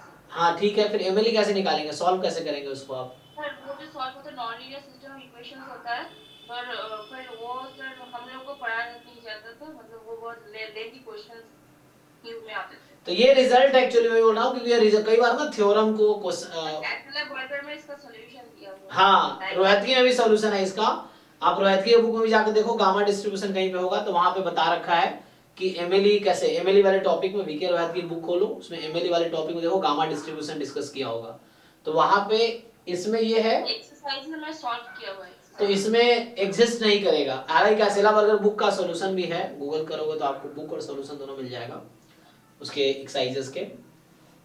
तो ये रिजल्ट है, हालांकि अब प्रूव करना बहुत डिफिकल्ट टास्क है। तो ये रिजल्ट है, तो इसमें म्यू और अल्फा का एमएलई एग्जिस्ट नहीं करेगा, किसी का भी एमएलई एग्जिस्ट नहीं करेगा। ये है, क्योंकि देखो अगर ऐसा होता कि mu is less than each XI तो म्यू का फर्स्ट ऑर्डर स्टैटिस्टिक्स हो जाता, लेकिन तुम्हें दिखाना पड़ेगा ये फंक्शन म्यू के रेस्पेक्ट में, है ना, म्यू क्या है फर्स्ट ऑर्डर स्टैटिस्टिक्स से इन्फिनिटी ना, नहीं म्यू लेस देन है ना, तो माइनस इन्फिनिटी से 0 टू फर्स्ट ऑर्डर स्टैटिस्टिक्स, ये डोमेन आ गया 0 टू फर्स्ट ऑर्डर स्टैटिस्टिक्स। अब first order statistics MLE mu का तब होगा अगर आप ये प्रूव कर पाएंगे कि जो लाइक्लीहुड फंक्शन है वो इंक्रीजिंग फंक्शन है म्यू के रेस्पेक्ट में, लेकिन वो नहीं होगा यहाँ पे। यहाँ पे म्यू का जो मतलब लाइक्लीहुड फंक्शन में म्यू का जो डोमेन आया वो आया 0 टू फर्स्ट ऑर्डर स्टैटिस्टिक्स, है ना, 0 टू फर्स्ट ऑर्डर स्टैटिस्टिक्स। अब फर्स्ट ऑर्डर स्टैटिस्टिक्स तब एमएलई बनती है अगर आप ये दिखा पाओगे कि लाइक्लीहुड फंक्शन स्ट्रिक्टली इंक्रीजिंग है, तभी तो आप दिखा पाएंगे जो इंटरवल का लार्जेस्ट पॉइंट है उसमें फंक्शन हाईएस्ट वैल्यू लेगी। और एमएलई का यही डेफिनेशन है कि जिस पॉइंट पे लाइक्लीहुड फंक्शन मैक्सिमम हो वो हमारा एमएलई होता है। तो यहाँ पे एक्चुअली इंक्रीजिंग फंक्शन दिखा नहीं पाओगे, मतलब होगा नहीं, देखिए आप करके, तो ये इंक्रीजिंग फंक्शन होगा नहीं इसके रेस्पेक्ट में, क्योंकि x माइनस म्यू है ना यहाँ पे, तो म्यू के रेस्पेक्ट में इंक्रीजिंग नहीं बनेगा, x माइनस म्यू है, यहाँ पे e की पावर म्यू है, e की पावर माइनस एक्स इंटू ई की पावर म्यू, तो यहाँ इंक्रीजिंग है लेकिन वहाँ x माइनस म्यू वहाँ डिक्रीजिंग है। तो यहाँ एक्चुअली फर्स्ट ऑर्डर स्टैटिस्टिक तब एमएलई होता म्यू का अगर आप ना, बहुत सारे लोगों को याद होगा तो कहते हैं जब पैरामीटर में जब जो आपका सपोर्ट होता है, सपोर्ट में पैरामीटर आ जाता है तो आप वहां से डायरेक्टली एमएलई निकाल लेते हो, लेकिन आप उसके पीछे का स्टोरी देखोगे कि वो एमएलई इसलिए होता है क्योंकि अगर जो स्टैटिस्टिक्स राइट एंड पे आ रहा है तो इंक्रीजिंग लाइक्लीहुड फंक्शन होगा, अगर वो एमएलई लेफ्ट एंड पे आ रहा है इंटरवल में तो वो फंक्शन डिक्रीजिंग होगा। यहाँ पे क्या है कि इंटरवल तो निकल जाएगा म्यू का, बट वो फंक्शन इंक्रीजिंग डिक्रीजिंग नहीं है उसके रेस्पेक्ट में, तो इसीलिए एमएलई एग्जिस्ट नहीं करेगी, मतलब वो फर्स्ट ऑर्डर स्टैटिस्टिक्स स्पेशली नहीं होगी। तो यहाँ पे एमएलई म्यू और अल्फा किसी का भी एग्जिस्ट नहीं करेगा, ये है। अब प्रूफ देख सकते हो, प्रूफ मिल जाएगा ऑनलाइन मिल जाएगा, बुक में मिल जाएगा आपको, रहतगी में कैसेला वर्ग वाली बुक में ये मिल जाएगा। 22 गामा में, हाँ अभी तक हमने फाइंड तो नहीं किया ना, गामा में आई थिंक जैसे एक पैरामीटर फिक्स है, अल्फा अगर फिक्स कर दो तो बीटा का मिल जाता है ना, ये है। अल्फा का आपने फाइंड किया कहीं पे, अल्फा का फाइंड, हाँ अल्फा का फाइंड, नॉनलीनियर सिस्टम इक्वेशंस आता है तो इसीलिए वो बहुत डिफिकल्ट है सॉल्व करना, वो है उसमें, तो वहां से डिफिकल्ट है सॉल्व करना, बट मतलब वो सर उसका जो गामा है उसका डेरिवेटिव डाइगामा फंक्शन आ जाता है, फिर लेकिन उसके बाद वो नॉनलीनियर सिस्टम इक्वेशन आ जाता है, तो उसको कंप्यूटेशन से सॉल्व कर सकते हैं। वो फिर आपको वहाँ सिमुलेशन और वो क्या बोलते हैं उसको, फिर वो डेटा पॉइंट वो न्यूमेरिकल एनालिसिस से अप्रोक्सीमेशन से सॉल्व कर पाएंगे आप, तो एनालिटिकल सॉल्यूशन नहीं निकल पाएगा। तो इसलिए अल्फा का एमएलई आपने नहीं देखा होगा गामा के केस में, आप अगर क्वेश्चन देखो कहीं बुक में तो बीटा का चलो तो आ भी जाएगा, जो अल्फा का है गामा डिस्ट्रीब्यूशन में उसका एमएलई आपने कहीं भी नहीं देखा होगा, ऐसा निकलता भी नहीं है क्योंकि वो सॉल्व करना डिफिकल्ट है उसका। ये सर नहीं अल्फा को फिक्स करते हैं तो चला जाएगा। सर वो जो गामा डिस्ट्रीब्यूशन का ओरिजिनल जो एमएलई है वो मतलब 1992 एसएस टाइम्स में वो सर प्रोफेसर हाथ में ही वो करते थे, मतलब वो एग्जाम में आते भी थे एमएससी में। तो क्या आपको आंसर याद है उसका, क्या होगा एमएलई अल्फा का?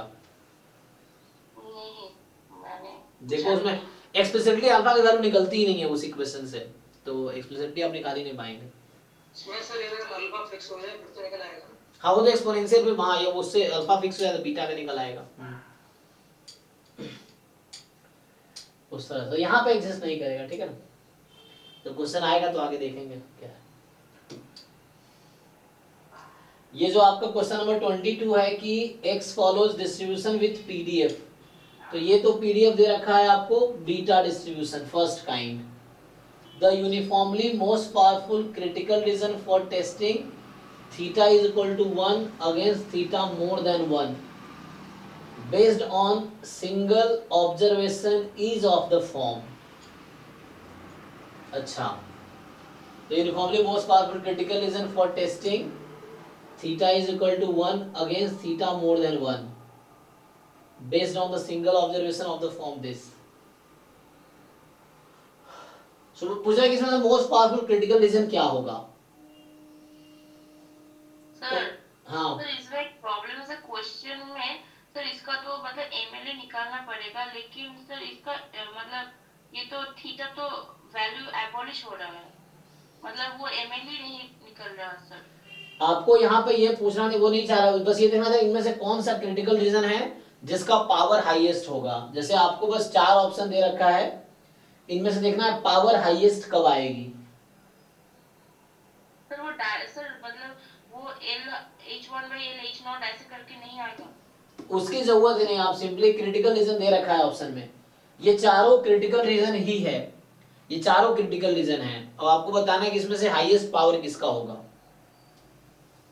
इसमें क्या पहला ऑप्शन में क्या देखिए, अगर मैं पहले ऑप्शन की बात करूं, पहला ऑप्शन ये कह रहा है कि जो क्रिटिकल रीजन है रिजेक्टिंग, पहला ऑप्शन ये है rejecting h0 if x is between if x is more than 1 minus alpha less than 1।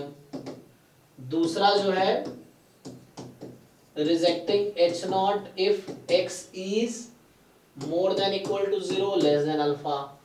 तीसरा ऑप्शन है rejecting h0 if x is half minus alpha by 2 to half plus alpha by 2।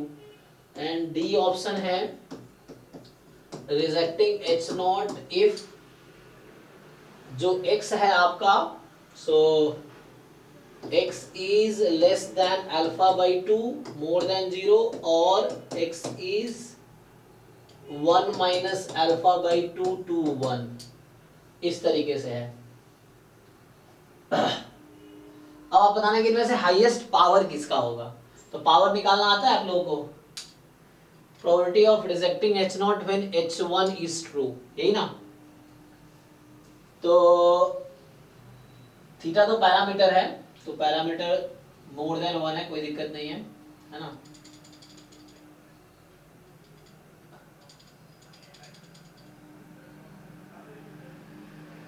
So beta distribution में ये probability कितनी आएगी, 1 minus alpha to 1। How to find, इसको integrate करना पड़ेगा। नहीं देखो, जैसे अभी एक काम कर सकते हो, थीटा मोर देन 1 दे रखा है ना, तो अभी के लिए आप अज्यूम कर सकते हो थीटा बराबर 2 है।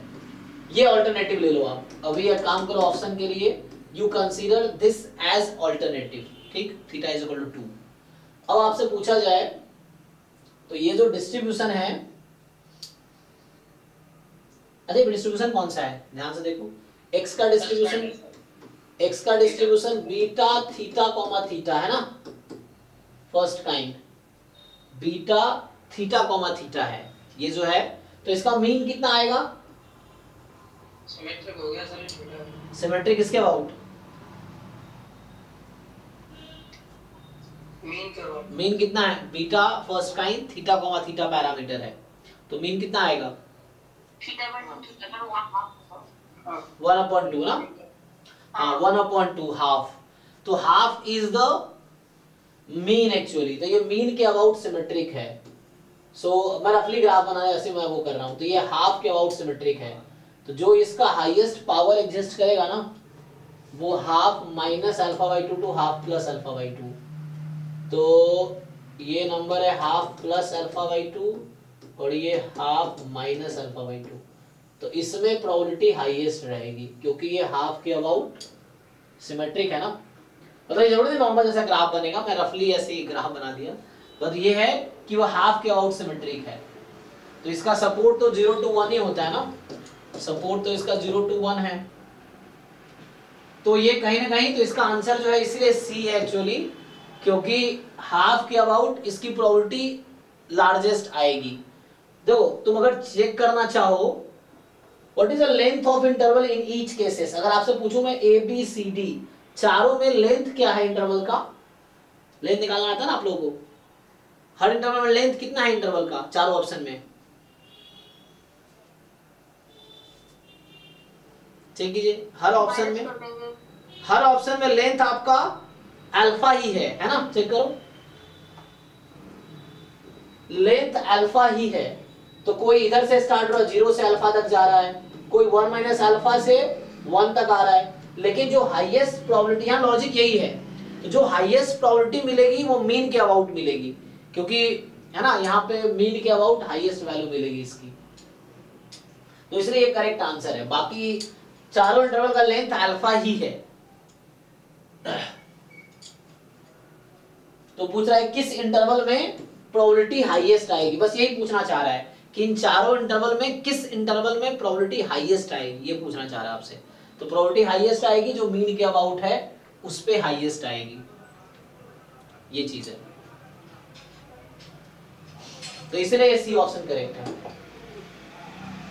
सर अगर अल्टरनेटिव में थीटा की वैल्यू 3 और 4 और किसी वैल्यू के लिए ट्रू होगा ये? यस यस, मोर देन और कुछ भी लेंगे ट्रू रहेगा, क्योंकि उसके हिसाब से ग्राफ मतलब हाफ के अराउंड ना मैक्सिमम प्रोबेबिलिटी ले रहा होगा वो, चाहे थीटा कुछ भी ले लो, तो इसके आसपास जो ये प्रोबेबिलिटी आएगी ना, देखो अच्छा तो सोचो तुम थोड़ा सा, यहाँ पे अगर मैं बोलूं कि इस इंटरवल का लेंथ अल्फा है और इस इंटरवल का लेंथ अल्फा है, तो what do you think, this probability is more और दिस प्रोबेबिलिटी इज मोर, बीच वाली है ना? तो इसीलिए देखो जैसे ये 0 टू अल्फा है, तो 0 टू अल्फा ये होगा, ये अल्फा इंटरवल का है, तो ये प्रोबेबिलिटी तो कम होगी ना, ये नंबर है हाफ माइनस अल्फा बाई 2 और ये हाफ प्लस अल्फा बाई 2, ये नंबर 1 माइनस अल्फा है, ये नंबर 1 है, ये लेंथ भी अल्फा है, ये लेंथ मतलब समझाने के लिए मैं बोल रहा हूँ, ये लेंथ भी अल्फा है, तो जो मीन के अबाउट अल्फा लेंथ का इंटरवल है उसमें हाईएस्ट प्रोबेबिलिटी मिलेगी, ठीक है? तो ये चीज है, तो जो मीन के अबाउट इंटरवल है उसके करस्पॉन्डिंग जो पावर होगा मतलब प्रोबेबिलिटी आएगी वो हाईएस्ट आएगी। प्रोबेबिलिटी क्या है, ये रिजेक्शन रीजंस हैं, तो पूछ रहा है किस रिजेक्शन रीजन में पावर हाईएस्ट होगा, तो probability of rejecting H0 when H1 is true, तो किस इंटरवल में प्रोबेबिलिटी x के बिलोंग करने की सबसे ज्यादा आएगी, तो मैक्सिमम प्रोबेबिलिटी इस इंटरवल में आएगी। हाँ जी हो गया आपका, तो और दो के देख लेते हैं, 2 12 ये सब हो गया, तो 15 हो गया भाई। अब किसके थे 21 23, सो 21 है कि x1 x2 xn भी रैंडम सैंपल फ्रॉम नॉर्मल, वो ये ऐसा है, वो टाइपिंग वालों ना उनको, क्योंकि उनको मैथमेटिकल नॉलेज तो है नहीं, तो थोड़ा सा ये ऐसा कर रहे हैं। म्यू सिग्मा स्क्वायर है, वही बात आप समझ लो। Find UME of the quantile, क्या लिखना चाह रहा है ये, UME of quartile M plus BS, अच्छा where B is any given real number, x बार पता है हमें, s स्क्वायर भी पता है हमें, t हमें इन्होंने बता रखा है कुछ इस तरह से कि एक तो रूट है, पहला वाला रूट में बता रखा है 2/n-1, बाकी गामा है, ये गामा है n/2 अपॉन गामा n-1/2, फिर आगे क्या है इसे नहीं लग रहा। अच्छा तो x बार प्लस b t/s, ये t में कुछ मिसिंग, अच्छा ये t क्या है, मुझे तो कुछ मिसिंग लग रहा है t में,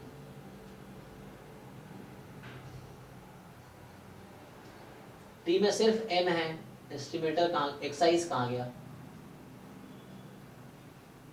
चलो t मान लो कोई नंबर है, ठीक है कोई बात नहीं, तो s upon t, t upon s, actually पता है ये मुझे पहले भी कहीं मैंने देखा है इसको, ये कहीं ना कहीं जो हम वो निकालते हैं ना unbiased estimator of sigma, actually expectation of S निकालोगे ना तो ये टी टाइम सिग्मा आता है, ये टी नंबर है अभी, ऐसा कुछ मुझे याद आ रहा है, तो ये कोई फॉर्मूला है, मतलब फॉर्मूला है, बुक में मिल जाएगा। सर ये टी डिस्ट्रीब्यूशन में देगा एक्सपेक्ट, नहीं टी डिस्ट्रीब्यूशन अलग बोल रहा हूँ मैं, ये जो नंबर है ना, दिस इज द नंबर, ये नंबर है, ये क्या बनता है कुछ इस तरह से, आपका ऐसा कुछ आएगा, या एस अपॉन टी है ना, उस तरह से कुछ वैसा बनता है। जैसे एक क्वेश्चन ऐसा भी तो आया था हमारे टेस्ट में जहाँ पे अनबायस्ड एस्टिमेटर सिग्मा का पूछ रहा था, तो उसमें कहीं मैंने ऐसा देखा था कि एस का मतलब सिग्मा का S square is unbiased estimator of sigma square, S का अनबायस्ड एस्टिमेटर मतलब सिग्मा का अनबायस्ड एस्टिमेटर एस तो होता नहीं है, लेकिन प्रोबेबिलिटी निकालेंगे ई ऑफ एस तो कुछ ऐसा आता है, तो ये कुछ ऐसा ही कहना चाह रहा है, मुझे लग रहा है क्या बोलना चाह रहा है यहाँ पे, ई ऑफ एस अपॉन टी आपका कहीं कहीं सिग्मा आ जाएगा ऐसा कुछ, ओके। अच्छा तो ये एक्चुअली अब मुझे समझ आया क्वेश्चन क्या है, ये एक्चुअली मतलब ये म्यू प्लस बी कोई नंबर है, ठीक है ना, और सिग्मा है एक्चुअली, ठीक है ना। ये नॉर्मल म्यू सिग्मा स्क्वायर है, तो म्यू की जगह एम लिख रहा है, सिग्मा स्क्वायर की जगह स्मॉल एस लिख रहा है, तो ये म्यू सिग्मा स्क्वायर है। और यहाँ पे mu plus B time sigma है, इसका यूएम म्यू ही पूछ रहा है। तो आप मुझे बताओ इसका यूएम म्यू क्या आता है म्यू का, नॉर्मल म्यू सिग्मा स्क्वायर में कल ही फॉर्मूला लिख रहा था मैं, ये एक्स बार था, B as it is constant है बी, तो बी एज इट इज, और सिग्मा का यूएम म्यू क्या आता है, यही बनेगा s अपॉन टी, जो मैं कह रहा था यहाँ पे, देखो यही लॉजिक है। हाँ, तो एक्चुअली एस स्क्वायर जो है ना, एस स्क्वायर क्या है, यू एम भी यू ई है किसका, सिग्मा स्क्वायर का, ठीक है। हाँ, अब रूट लेंगे तो वो अनबैलेंसनेस खत्म हो जाएगी। This is a function of complete sufficient statistics. See, जो एस स्क्वायर है वो क्या है, function of complete sufficient statistics है एंड अनबायस्ड है, किसके लिए, सिग्मा स्क्वायर के लिए। That's why S square is UMV of sigma square. अब आप एस स्क्वायर का रूट ले लो, एस आ गया, but S is not unbiased, तो अनबायस्ड बनाने के लिए टी आया है एक्चुअली। तो टी का रोल क्या है, S is also function of complete sufficient statistics, but S is not unbiased for sigma, तो वो टी क्या कर रहा है, उसको अनबायस्ड में बना दे रहा है, इसीलिए। तो इसका जो यूएमवी है, सी केयरफुली, तो आप जानते हैं सिग्मा स्क्वायर का यूएमवी एस स्क्वायर है, सिग्मा का यूएमवी क्या है, एस अपॉन टी है। ये रूट ले लिया तो मतलब इनवेरियंस प्रॉपर्टी यहाँ काम नहीं करेगा, क्योंकि अनबायस्ड में ऐसा कोई इनवेरियंस प्रॉपर्टी है ही नहीं, है ना, डायरेक्टली। तो सिग्मा स्क्वायर का यूएमवी एस स्क्वायर है, तो ऐसा नहीं सिग्मा का यूएमवी एस हो जाएगा, तो यूएमवी होने के लिए अनबायस्ड भी होना चाहिए, तो एस स्क्वायर तो अनबायस्ड है सिग्मा स्क्वायर के लिए। S is not unbiased for sigma, but S upon T is unbiased for sigma. T is a number, T is not estimator, उसको कुछ नंबर लिखना चाहिए, तो T is a number, fine. तो S upon T is the UMU of sigma. तो यही यहाँ पे यूज कर लिया कि इसका UMU ये है और इसका ये है, तो this is the UMU for this. ठीक है, देख लो। कोई डाउट है तो पूछो, क्लियर है ना, कहना क्या चाह रहा है ये है, तो इसका UMU ये यूज हुआ, बस ये डायरेक्टली यूज हो गया। पर थोड़ा सा हाँ हाँ, मतलब क्वार्टाइल, एक्चुअली क्वार्टाइल इसलिए लिखा है क्योंकि आप अगर प्रोबेबिलिटी निकालोगे ना, ये क्वार्टाइल मतलब क्वार्टाइल वर्ड एक्चुअली ये सम बीएथ क्वांटाइल कुछ ऐसा क्वार्टाइल आ जाएगा, बट उसकी यहाँ पे जरूरत नहीं थी इस वर्ड की, मतलब इस वर्ड का यहाँ पे कोई रेलेवेंस नहीं है इस क्वेश्चन में। तो जैसे आप प्रोबेबिलिटी निकालोगे तो ये क्या हो जाएगा, probability x minus mu by sigma less than B, तो आ गया फाई ऑफ बी। और आपको पता है ना ये किसी नंबर के इक्वल है, मान लो p के, तो आप क्या बोलते हैं, CDF अगर p के इक्वल है तो b is what, b is pth quantile, है ना, ऑफ z। इसका ये मतलब है ना, आपको याद होगा कि मैं बोलता हूं रैंडम वेरिएबल x है, so what is the definition of pth quantile of a continuous random variable x? तो continuous बहुत आसान है, CDF is equal to p, तो x की वो वैल्यू जहां पे CDF equal to p हो जाए, तो x is called pth quantile। तो यहां से क्या समझ आया, b is the pth quantile of, ये है ना। so ये प्रोबेबिलिटी अगर p है तो ये भी p है, तो ये भी p है, तो क्वांटाइल क्यों लिखा था, तो mu plus sigma times b is pth quantile of x। यहां ध्यान दो, मैंने लिखा है b is the pth quantile of z, और mu plus sigma b is the pth quantile of x। x क्या है, नॉर्मल म्यू सिग्मा स्क्वायर, और z क्या है, नॉर्मल 0 1। तो z के लिए pth क्वांटाइल b है और x के लिए pth क्वांटाइल ये होगा, इसीलिए इसने वर्ड यूज किया है, बट उसका इस क्वेश्चन में कोई रोल नहीं है, इसमें बस रोल है यूएमयू का अनबायस्ड होने का, और यहाँ बीच में कॉमा आएगा एस स्क्वायर टी के पहले, है ना, ताकि अलग अलग हो।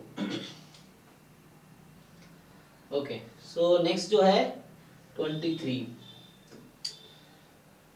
कह रहा है कि x1 x2 dot dot dot जो xn है, हाँ रैंडम सैंपल है, ठीक है सर यहाँ पे सफिशिएंसी समझ नहीं आया। अच्छा, तो आपसे पूछ रहा है कि जो f थीटा है, this is 2 time theta minus x upon theta square x is more than 0 less than theta. अब अच्छा तो अनबायस तो ठीक है, अनबायस तो इजीली निकाल लेंगे। 3x बार का मीन निकालेंगे। ये जो q दिख रहा है ना ये थीटा है एक्चुअली, यहाँ पे वो इसमें कुछ इसमें वो कोडिंग होने का दिक्कत है, तो इसमें थीटा है, ये सब q जो है थीटा है। तो सो x बिटवीन 0 टू थीटा, तो सफिशिएंसी क्या होगा? अच्छा चलो लाइक्लीहुड तो एक्सेल सफिशिएंट होगा, लेकिन वो तो ऑप्शन में नहीं दिया, मतलब आंसर नहीं है उसका। कैसे आपको पता है एक्सेल सफिशिएंट होगा? सर वो आई का जो इंडिकेटर फंक्शन है उससे तो सर आ जाएगा ना? नहीं आ जाएगा ना, सर मैंने किया है सर। आपने गलत किया है।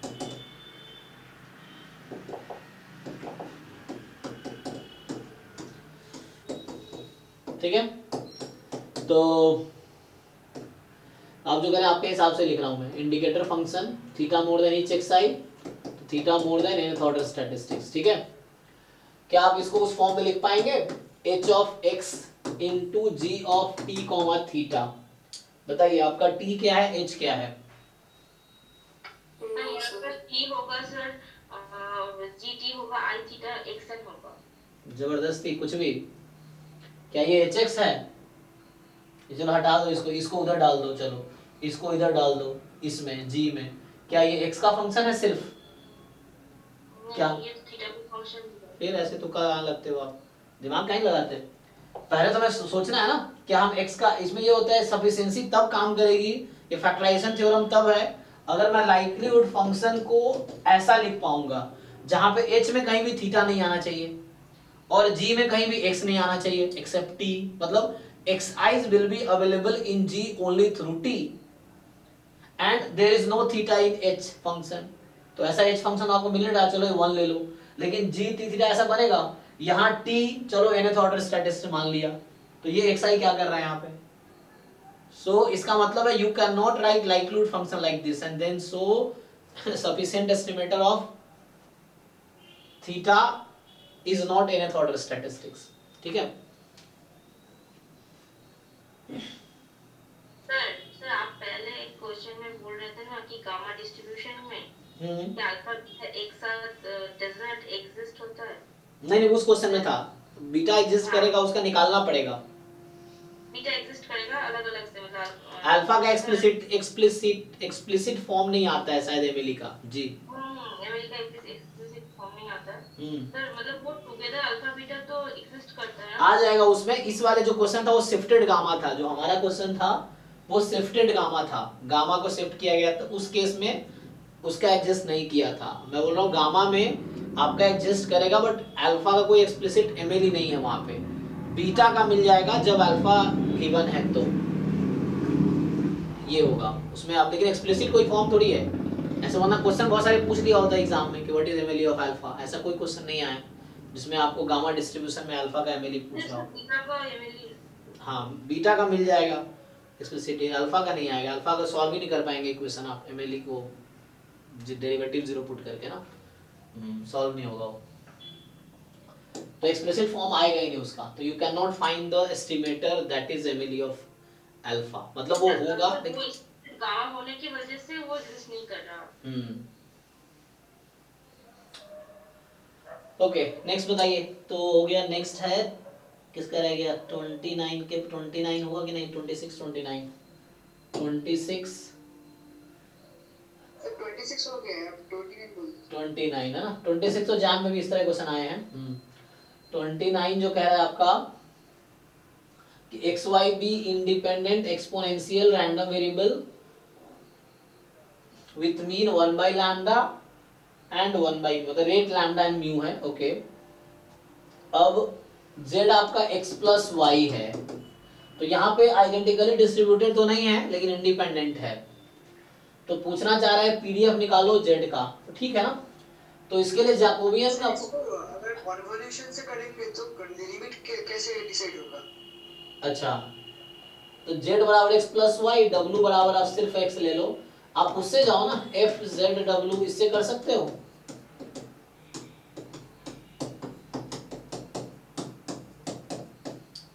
अब यहां से लिमिट क्या होगा है ना, देखिए तो आपका जो x है वो 0 से इन्फिनिटी है, y 0 से इन्फिनिटी है, तो x प्लस वाई 0 से इन्फिनिटी हो जाएगा, ठीक है वो। लेकिन यहाँ पे इसके टर्म्स में लिखेंगे तो यहाँ पे आपको लिखना पड़ेगा z more than equal to w। तो आप अगर ये इस तरीके से फाइंड करते हैं तो f z w को इंटीग्रेट कीजिए आप किसके रेस्पेक्ट में, हमें z का चाहिए w के रेस्पेक्ट में, w हो जाएगा 0 टू z। इंडिपेंडेंट होता है तो सीधे सीधे करके पैरामीटर को लिखो। एक मिनट, क्या x और y इंडिपेंडेंट है। हाँ अब x प्लस y का सर जो क्या एडिटिव प्रॉपर्टी वाले लगाएंगे तो 1 by lambda plus 1 by mu parameter के साथ जमा नहीं कर सकते। अच्छा, यहाँ पे क्या है तुम्हारे पास, एक्सपोनेंशियल है और इंडिपेंडेंट है। नहीं भाई, तो ये थ्योरम नहीं होता, वो थ्योरम होता है आईआईडी के केस में होता है ना। प्रॉपर्टी आईआईडी के लिए हाँ आईआईडी के लिए होता है, वो गामा चला जाता है, सम गामा, वो जो बोल रहे हो तुम फर्स्ट ऑर्डर स्टैटिस्टिक्स का होता है जो तुम बता रहे हो संजय, वो फर्स्ट ऑर्डर x1 है exponential lambda 1 with rate lambda 1, x2 exponential with rate lambda 2 and so on. तो जो फर्स्ट ऑर्डर स्टैटिस्टिक्स है वो एक्सपोनेंशियल होता है विथ पैरामीटर क्या रहता है उसका, हाँ सम हो जाता है, lambda 1 plus lambda 2 plus lambda 3 and so on lambda, वहां लैम्डा रेट है मीन नहीं, तो वहां पे होता है। तो जो फर्स्ट ऑर्डर स्टैटिस्टिक्स है एक्सपोनेंशियल सैंपल में उसका डिस्ट्रीब्यूशन एक्सपोनेंशियल ही होगा जहां पैरामीटर ऐड हो जाते हैं। यहाँ पे सम अगर ये दोनों इक्वल होता तब जाके सम गामा बन जाता, लेकिन इक्वल तो है नहीं, तो आइडेंटिकली डिस्ट्रीब्यूटेड है नहीं, तो थ्योरम काम नहीं करेगा यहाँ पे, थ्योरम आईआईडी में काम करेगा। तो हमारे पास ये अप्रोच है, तो इससे कर दो w 0 टू z इंटीग्रेट कर लो, हो गया। तो पहले आप zw का जॉइंट लिखो, और यहाँ अलग अलग है ना, यहाँ पे ये जो जॉइंट xy है this converted as fx into fy, मतलब marginal of x into marginal of y का प्रोडक्ट कर देंगे, और दोनों का मार्जिनल x का पीडीएफ मार्जिनल y का पीडीएफ लिख के, और फिर आप उसको सिंपली 0 टू z में इंटीग्रेट कर दो तो आ जाएगा। तो इससे करके देखो आ जाएगा। तो this is the marginal of z, ये एक तरीका है। दूसरा तरीका जो कन्वोल्यूशन आप कह रहे थे उससे अगर ट्राई करेंगे तो उसके लिए सीडीएफ से जाना पड़ेगा।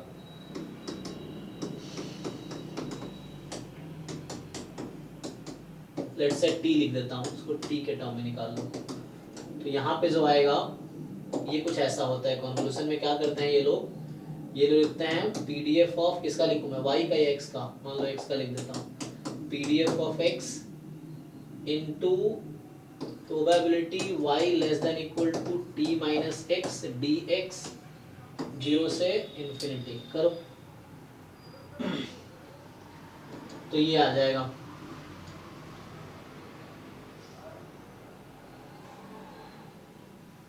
तो यहाँ से आप ट्राई कर सकते हो। तो 0 टू इंफिनिटी पीडीएफ x का जो है मीन है रेट लैम्डा लैम्डा e की पावर माइनस लैम्डा x, और ये सीडीएफ है किसका, सीडीएफ है y का, तो y का सीडीएफ 1 माइनस e की पावर माइनस म्यू, y का रेट म्यू है, मीन 1 बाई म्यू है ना, t माइनस x dx करो, ये कर सकते हो इंटीग्रेशन, तो कर लो, इससे भी आ जाएगा। तो ये कन्वोल्यूशन मेथड इसको बोलते हैं, ये एक्चुअली यहाँ से ये बन के इस फॉर्मूले का नाम कन्वोल्यूशन है। तो यहाँ से आप इंटीग्रेट कर लो अगर कर सकते हो तो इससे क्या आ जाएगा, सीडीएफ आ जाएगा जेड का, सीडीएफ आ गया तो डिफरेंशिएट कर लो, पीडीएफ आ जाएगी, तो उससे भी कर सकते हो। ठीक है, तो एक अप्रोच ये है, आप पहले इसको इंटीग्रेशन करो इसका, फिर इससे जेड का सीडीएफ आ गया टी के टर्म में, फिर डिफरेंशिएट कर लो पीडीएफ आ जाएगी। दूसरा अप्रोच आपका ये है, नहीं दूसरा अप्रोच कहाँ गया, दूसरा अप्रोच ये है जेड डब्ल्यू ले लो एक्स, जेड डब्ल्यू का जॉइंट निकालो जैकोबियन फाइंड करके, और उसके बाद फिर आप जेड का मार्जिनल निकाल लो, तो उससे आ जाएगा। करके देखो सॉल्व हो जाएगा।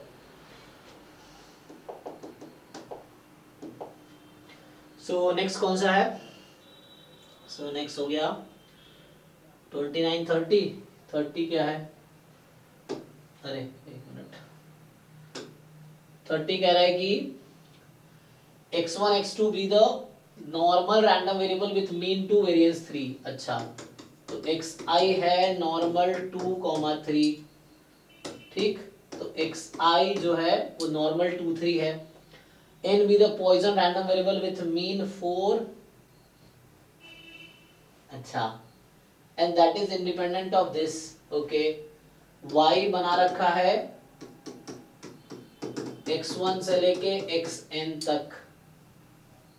कब? अगर n की value more than equal to 1 है और y की वैल्यू 0 है, अगर n आपका 0 है। तो पूछ रहा है वेरिएंस ऑफ y बताओ, ये है ना। तो पहले आप EY निकालो, यहाँ से EY निकाल सकते हो। EY के लिए क्या होता है, 0 पे 0 ही हो जाएगा, है ना। सर ये कंडीशनल वेरिएंस होगा सर। हाँ हाँ हाँ, तो उससे भी कर सकते हो आप। Variance of y given, variance of e of y given x plus e of variance of y given x ऐसे। तो उससे भी आंसर आ जाएगा, इससे भी आ जाएगा। तो यहाँ से आप फाइंड करोगे variance of expectation of y given n plus expectation of variance of y given n। ठीक है, तो यहाँ से क्या आएगा, expectation of y given n निकालो। तो एक xi का 1xi का एक्सपेक्टेशन क्या है, सर कैपिटल N 2 है ना। तो ये आपका 2n हो जाएगा। तो वेरिएंस ऑफ 2n प्लस अब variance of y given n, n कोई फिक्स है मान लो, तो ईच xi का वेरिएंस है 3, सो 3n। ओके, इसका एक्सपेक्टेशन तो 2 बार निकालो, 4 टाइम वेरिएंस n का वेरिएंस कितना है, ये पॉइजन 4 था, पॉइजन 4 था, तो पॉइजन में मीन वेरिएंस सेम रहता है।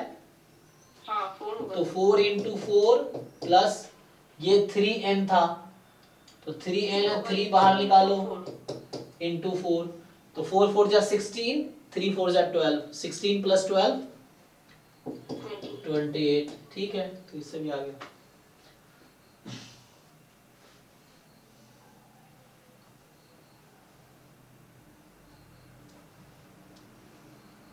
ओके, तो ये हो गया 30 नंबर। नेक्स्ट आपका है 40, 30 था ना ये, हाँ 40 41।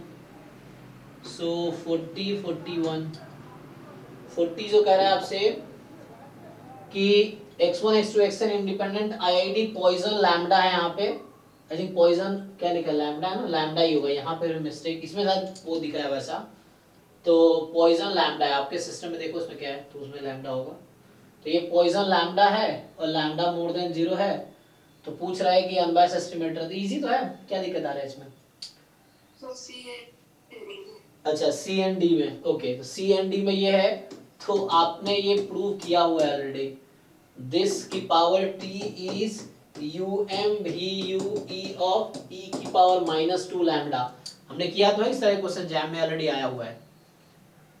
ई की पावर -2 लैम्डा का अगर आपको निकालना है यूएम यू, तब क्या करते थे आप, डेल्टा कंस्ट्रक्ट करते थे क्या, 1 0 1 कब, जब x की वैल्यू 2 है, मान लीजिए x1 2 है, और अदरवाइज ये करते हैं ना। और t क्या था, summation xi is complete sufficient. तो यूएम यू क्या आता था, expectation of delta given t, और ये फाइंड कीजिए, यही आएगा n-2/2। ये कौन सा मेथड यूज किया मैंने, राव ब्लैकलाइजेशन टेक्निक, है ना, आ जाएगा। ओके हाँ, ये भी सेम इसका है, ऐसे ही है। तो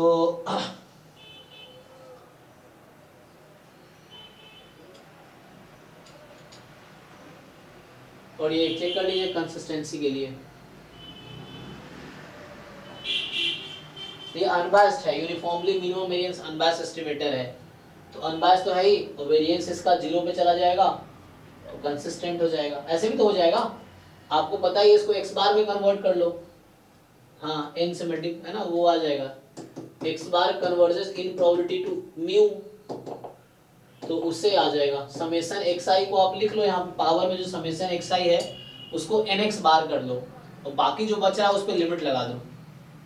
समझ आ रहा है, डी ऑप्शन ये करके दिखाऊं। तो यहाँ से 1 - 2/n है, इसकी पावर 1/n, और इसकी पावर है x बार। तो जब आप कन्वर्जेंस प्रोबेबिलिटी निकालोगे तो यहाँ limit n tends to infinity लगाना होता है आपको, तो ये आ जाएगा e की पावर -2 आ जाएगा इसका। और x बार कहाँ कन्वर्ज करती है इन प्रोबेबिलिटी, म्यू। आ गया डायरेक्टली एक लाइन में। सो थ्योरम से कर दिया हमने।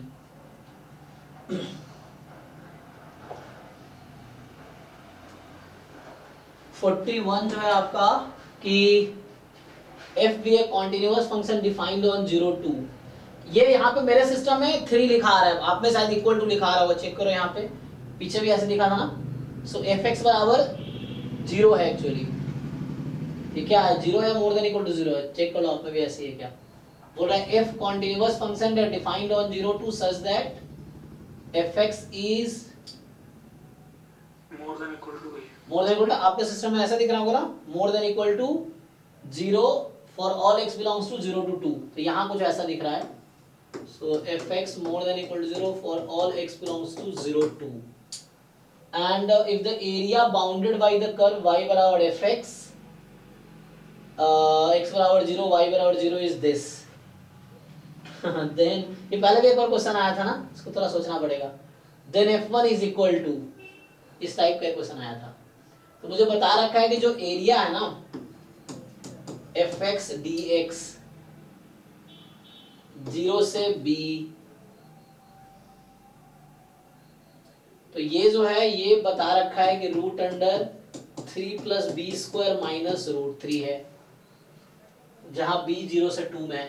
तो मुझे लग रहा ना ऐसा कोई कहीं ना कहीं, तो इसको एक काम करो डिफरेंशिएट कर लो b के रेस्पेक्ट में, तो आ जाएगा fb इक्वल टू इसका डिफरेंशिएशन रूट x का 1/2 रूट x, और रूट x और 2 से यहाँ पे 2b हो जाएगा, तो यहाँ से 2 काट दो, तो fb आ गया b upon root under 3 plus b square. Check कर लीजिए, तो मैंने क्या किया, इसको डिफरेंशिएट कर दिया। ये एरिया था फॉर्मूला से और ये एरिया क्वेश्चन में गिवन है, डिफरेंशिएट कर दिया। f1 चाहिए, f1 क्या आ जाएगा 1 अपॉन 3 प्लस 1 4 रूट 4 1/2 है कि नहीं आंसर, ठीक तो है, ठीक है ना, तो आ गया। यस सो जस्ट डिफरेंशिएट करके और ये आ गया।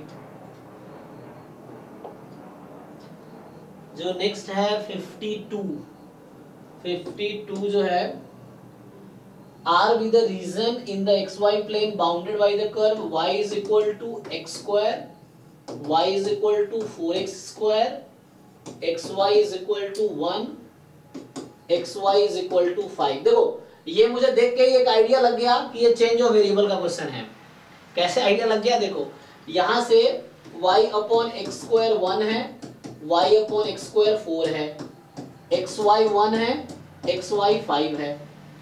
तो अगर मैं y अपॉन एक्स स्क्वायर को नाम देता हूँ u, तो u की लिमिट है 1 to 4, x इंटू वाई का नाम देता हूँ कैपिटल V या v स्मॉल v, तो v की लिमिट है 1 to 5। तो इंटीग्रेशन में दो तरह का कॉन्सेप्ट है, एक चेंज ऑफ वेरिएबल और एक चेंज ऑफ ऑर्डर। तो ऑर्डर चेंज करने में dx dy को हटाना वो करना होता है। चेंज ऑफ वेरिएबल में जैसे substitution method one variable integration में होता है, जहां आप t ले लेते हो x स्क्वायर को sin x को, तो वैसे यहाँ पे टू वेरिएबल का सब्स्टिट्यूशन होगा।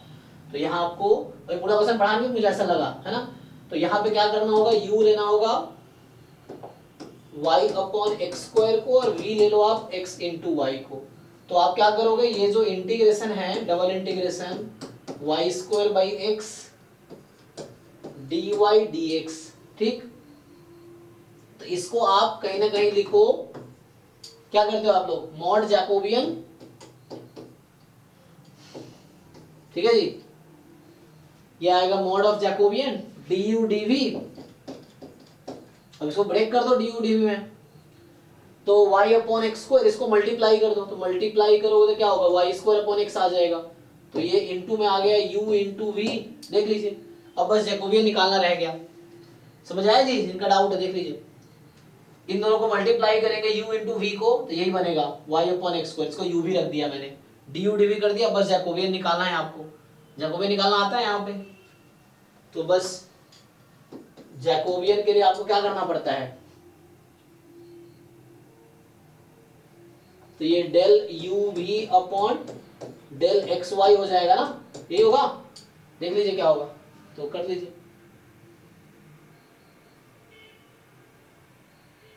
नहीं नहीं, यहाँ पे ये हो जाएगा ना। अब क्या कर रहे हैं, इसको चेंज कर रहे हैं ना हम लोग, तो del x y upon del u v निकालना आता है जैकोबियन आप लोगों को, क्या आता है फॉर्मूला इसका, तो उससे कन्वर्ट कर लो जैकोबियन से। कर लोगे या करूँ आगे फॉर्मूला लगा के, हाँ फिर हो जाएगा, है ना। जैकोबियन पुट करो, फिर यहाँ से लिमिट दिख गया, u की जो लिमिट है 1 to 4 है, v की जो लिमिट है वो 1 to 5 है, बस जैकोबियन निकालना रह गया, उसको पुट कर लीजिए। चेंज ऑफ वेरिएबल कॉन्सेप्ट है यहाँ पे, ये चीज है। और कोई क्वेश्चन रह गया बताइए। 52 सर 42। अरे एक मिनट, 52 हो गया ना, 51 भी हो गया, अच्छा 51 बाकी है, 51 52 51 में क्या है, तो सर ये क्वेश्चन गलत है सब। अच्छा हो सकता है, देख लेते हैं, तो यहाँ पे थोड़े करेक्शन हो सकता है, तो देख लेते हैं क्या है।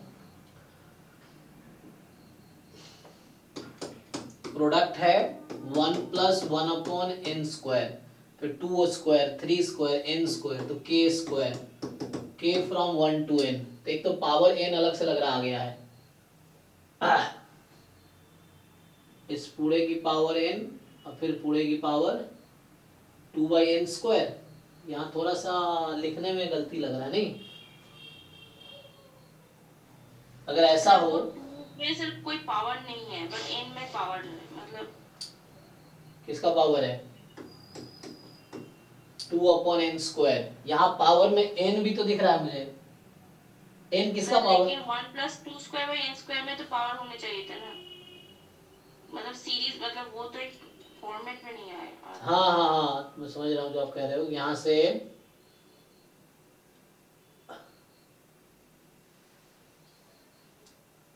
लग रहा है इसकी पावर n फिर पावर n² करने की कोशिश कर रहा है, मुझे ऐसा लग रहा है ना कि इस पूरे की पावर ये n और उसकी पावर ये करने की कोशिश कर रहा है, तो यहाँ भी होना चाहिए टाइपिंग में, मिस्टेक, यहाँ पावर n है, यहाँ भी पावर n है, सब पे पावर n है, तो यहाँ थोड़ा करेक्शन है मुझे लग रहा है ना, जैसे यहाँ भी पावर n होगा, यहाँ भी पावर n, इस तरह से, तो इससे फायदा ये होगा कि आप मान लो ये l है, मुझे इसी की लिमिट निकालनी है ना, तो इसकी मुझे लिमिट निकालनी है, limit n tends to infinity, तो होगा क्या, मान लो ये l है, तो आप log l ले लोगे ना, तो ये 2/n² बाहर आ गया, फिर आप log लोगे तो ये भी साथ में आ जाएगा, तो ये एक n और एक n काट देगा, तो यहाँ बस n आएगा बाहर, तब जाके इजिली इंटीग्रेट हो जाएगा, 2/n होगा, और ये प्रोडक्ट बन जाएगा समेशन, और ये log बन जाएगा 1 + k/n², और k फ्रॉम 1 to n, और यहाँ लगाने हैं limit n tends to infinity. Sir अब इंटीग्रेशन हो जाएगा। हाँ, तो ये log 1 + x² dx 0 to 1 ये हो जाएगा, तो यहाँ बस थोड़ा सा इम्प्रूवमेंट है, पावर n हर टर्म में पावर n भी है, पावर n इस तरह से, तो सही है। अब इसको इंटीग्रेट कर लीजिए, आ जाएगा आंसर। ओके, और रह गया कोई 42, तो 42 कह रहा है कि एक मैट्रिक्स A है, A क्या है, I9 - 2 time U transpose U है, I9 - 2 time U transpose U, अब U आपका इस तरह से है, ओके, तो बोल रहा है क्या, हाँ, तो U में क्या है, कॉलम मैट्रिक्स है, U ट्रांसपोज तो रो हो जाएगा, U ट्रांसपोज कॉलम है ना,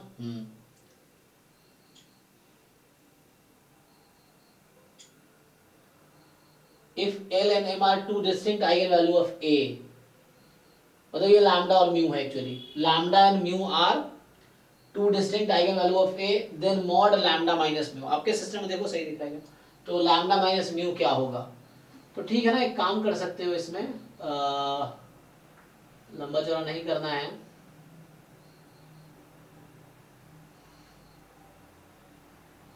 इसका रैंक 1 होता है, तो हमें क्या करना है, आइगन वैल्यू निकालनी है, तो U ट्रांसपोज U की जो आइगन वैल्यू होगी ना वो मुझे लग रहा है ये जो U ट्रांसपोज U है ना, इसको प्रोजेक्शन मैट्रिक्स भी बोलते हैं और इसका रैंक 1 आता है। अगर आप U ट्रांसपोज U यहाँ से निकालो तो क्या बनेगा, देखो जरा ध्यान से। तो U ट्रांसपोज लोगे तो ट्रांसपोज लेने का मतलब है कि ये कॉलम में 1/3 1/3 1/3 रहेगा, ये रो में है 1/3 1/3 1/3। आप ये मल्टीप्लाई करेंगे तो क्या होगा, 1/9 बाहर कर लो, 1 1 1 1 1। इसकी सारी देखो, अब खुद बताओ मुझे आप, ये जो U ट्रांसपोज U मैट्रिक्स है इसके सारी एंट्रीज 1 है, बाहर 1/9 है, रहने दो, या इसको इनसाइड शिफ्ट करोगे तो ऑल एंट्रीज आर 1/9। जब किसी मैट्रिक्स के सारे एंट्रीज सेम है, चलो यहाँ 1/9 है, तो इसके आइगन वैल्यूज क्या क्या होंगे,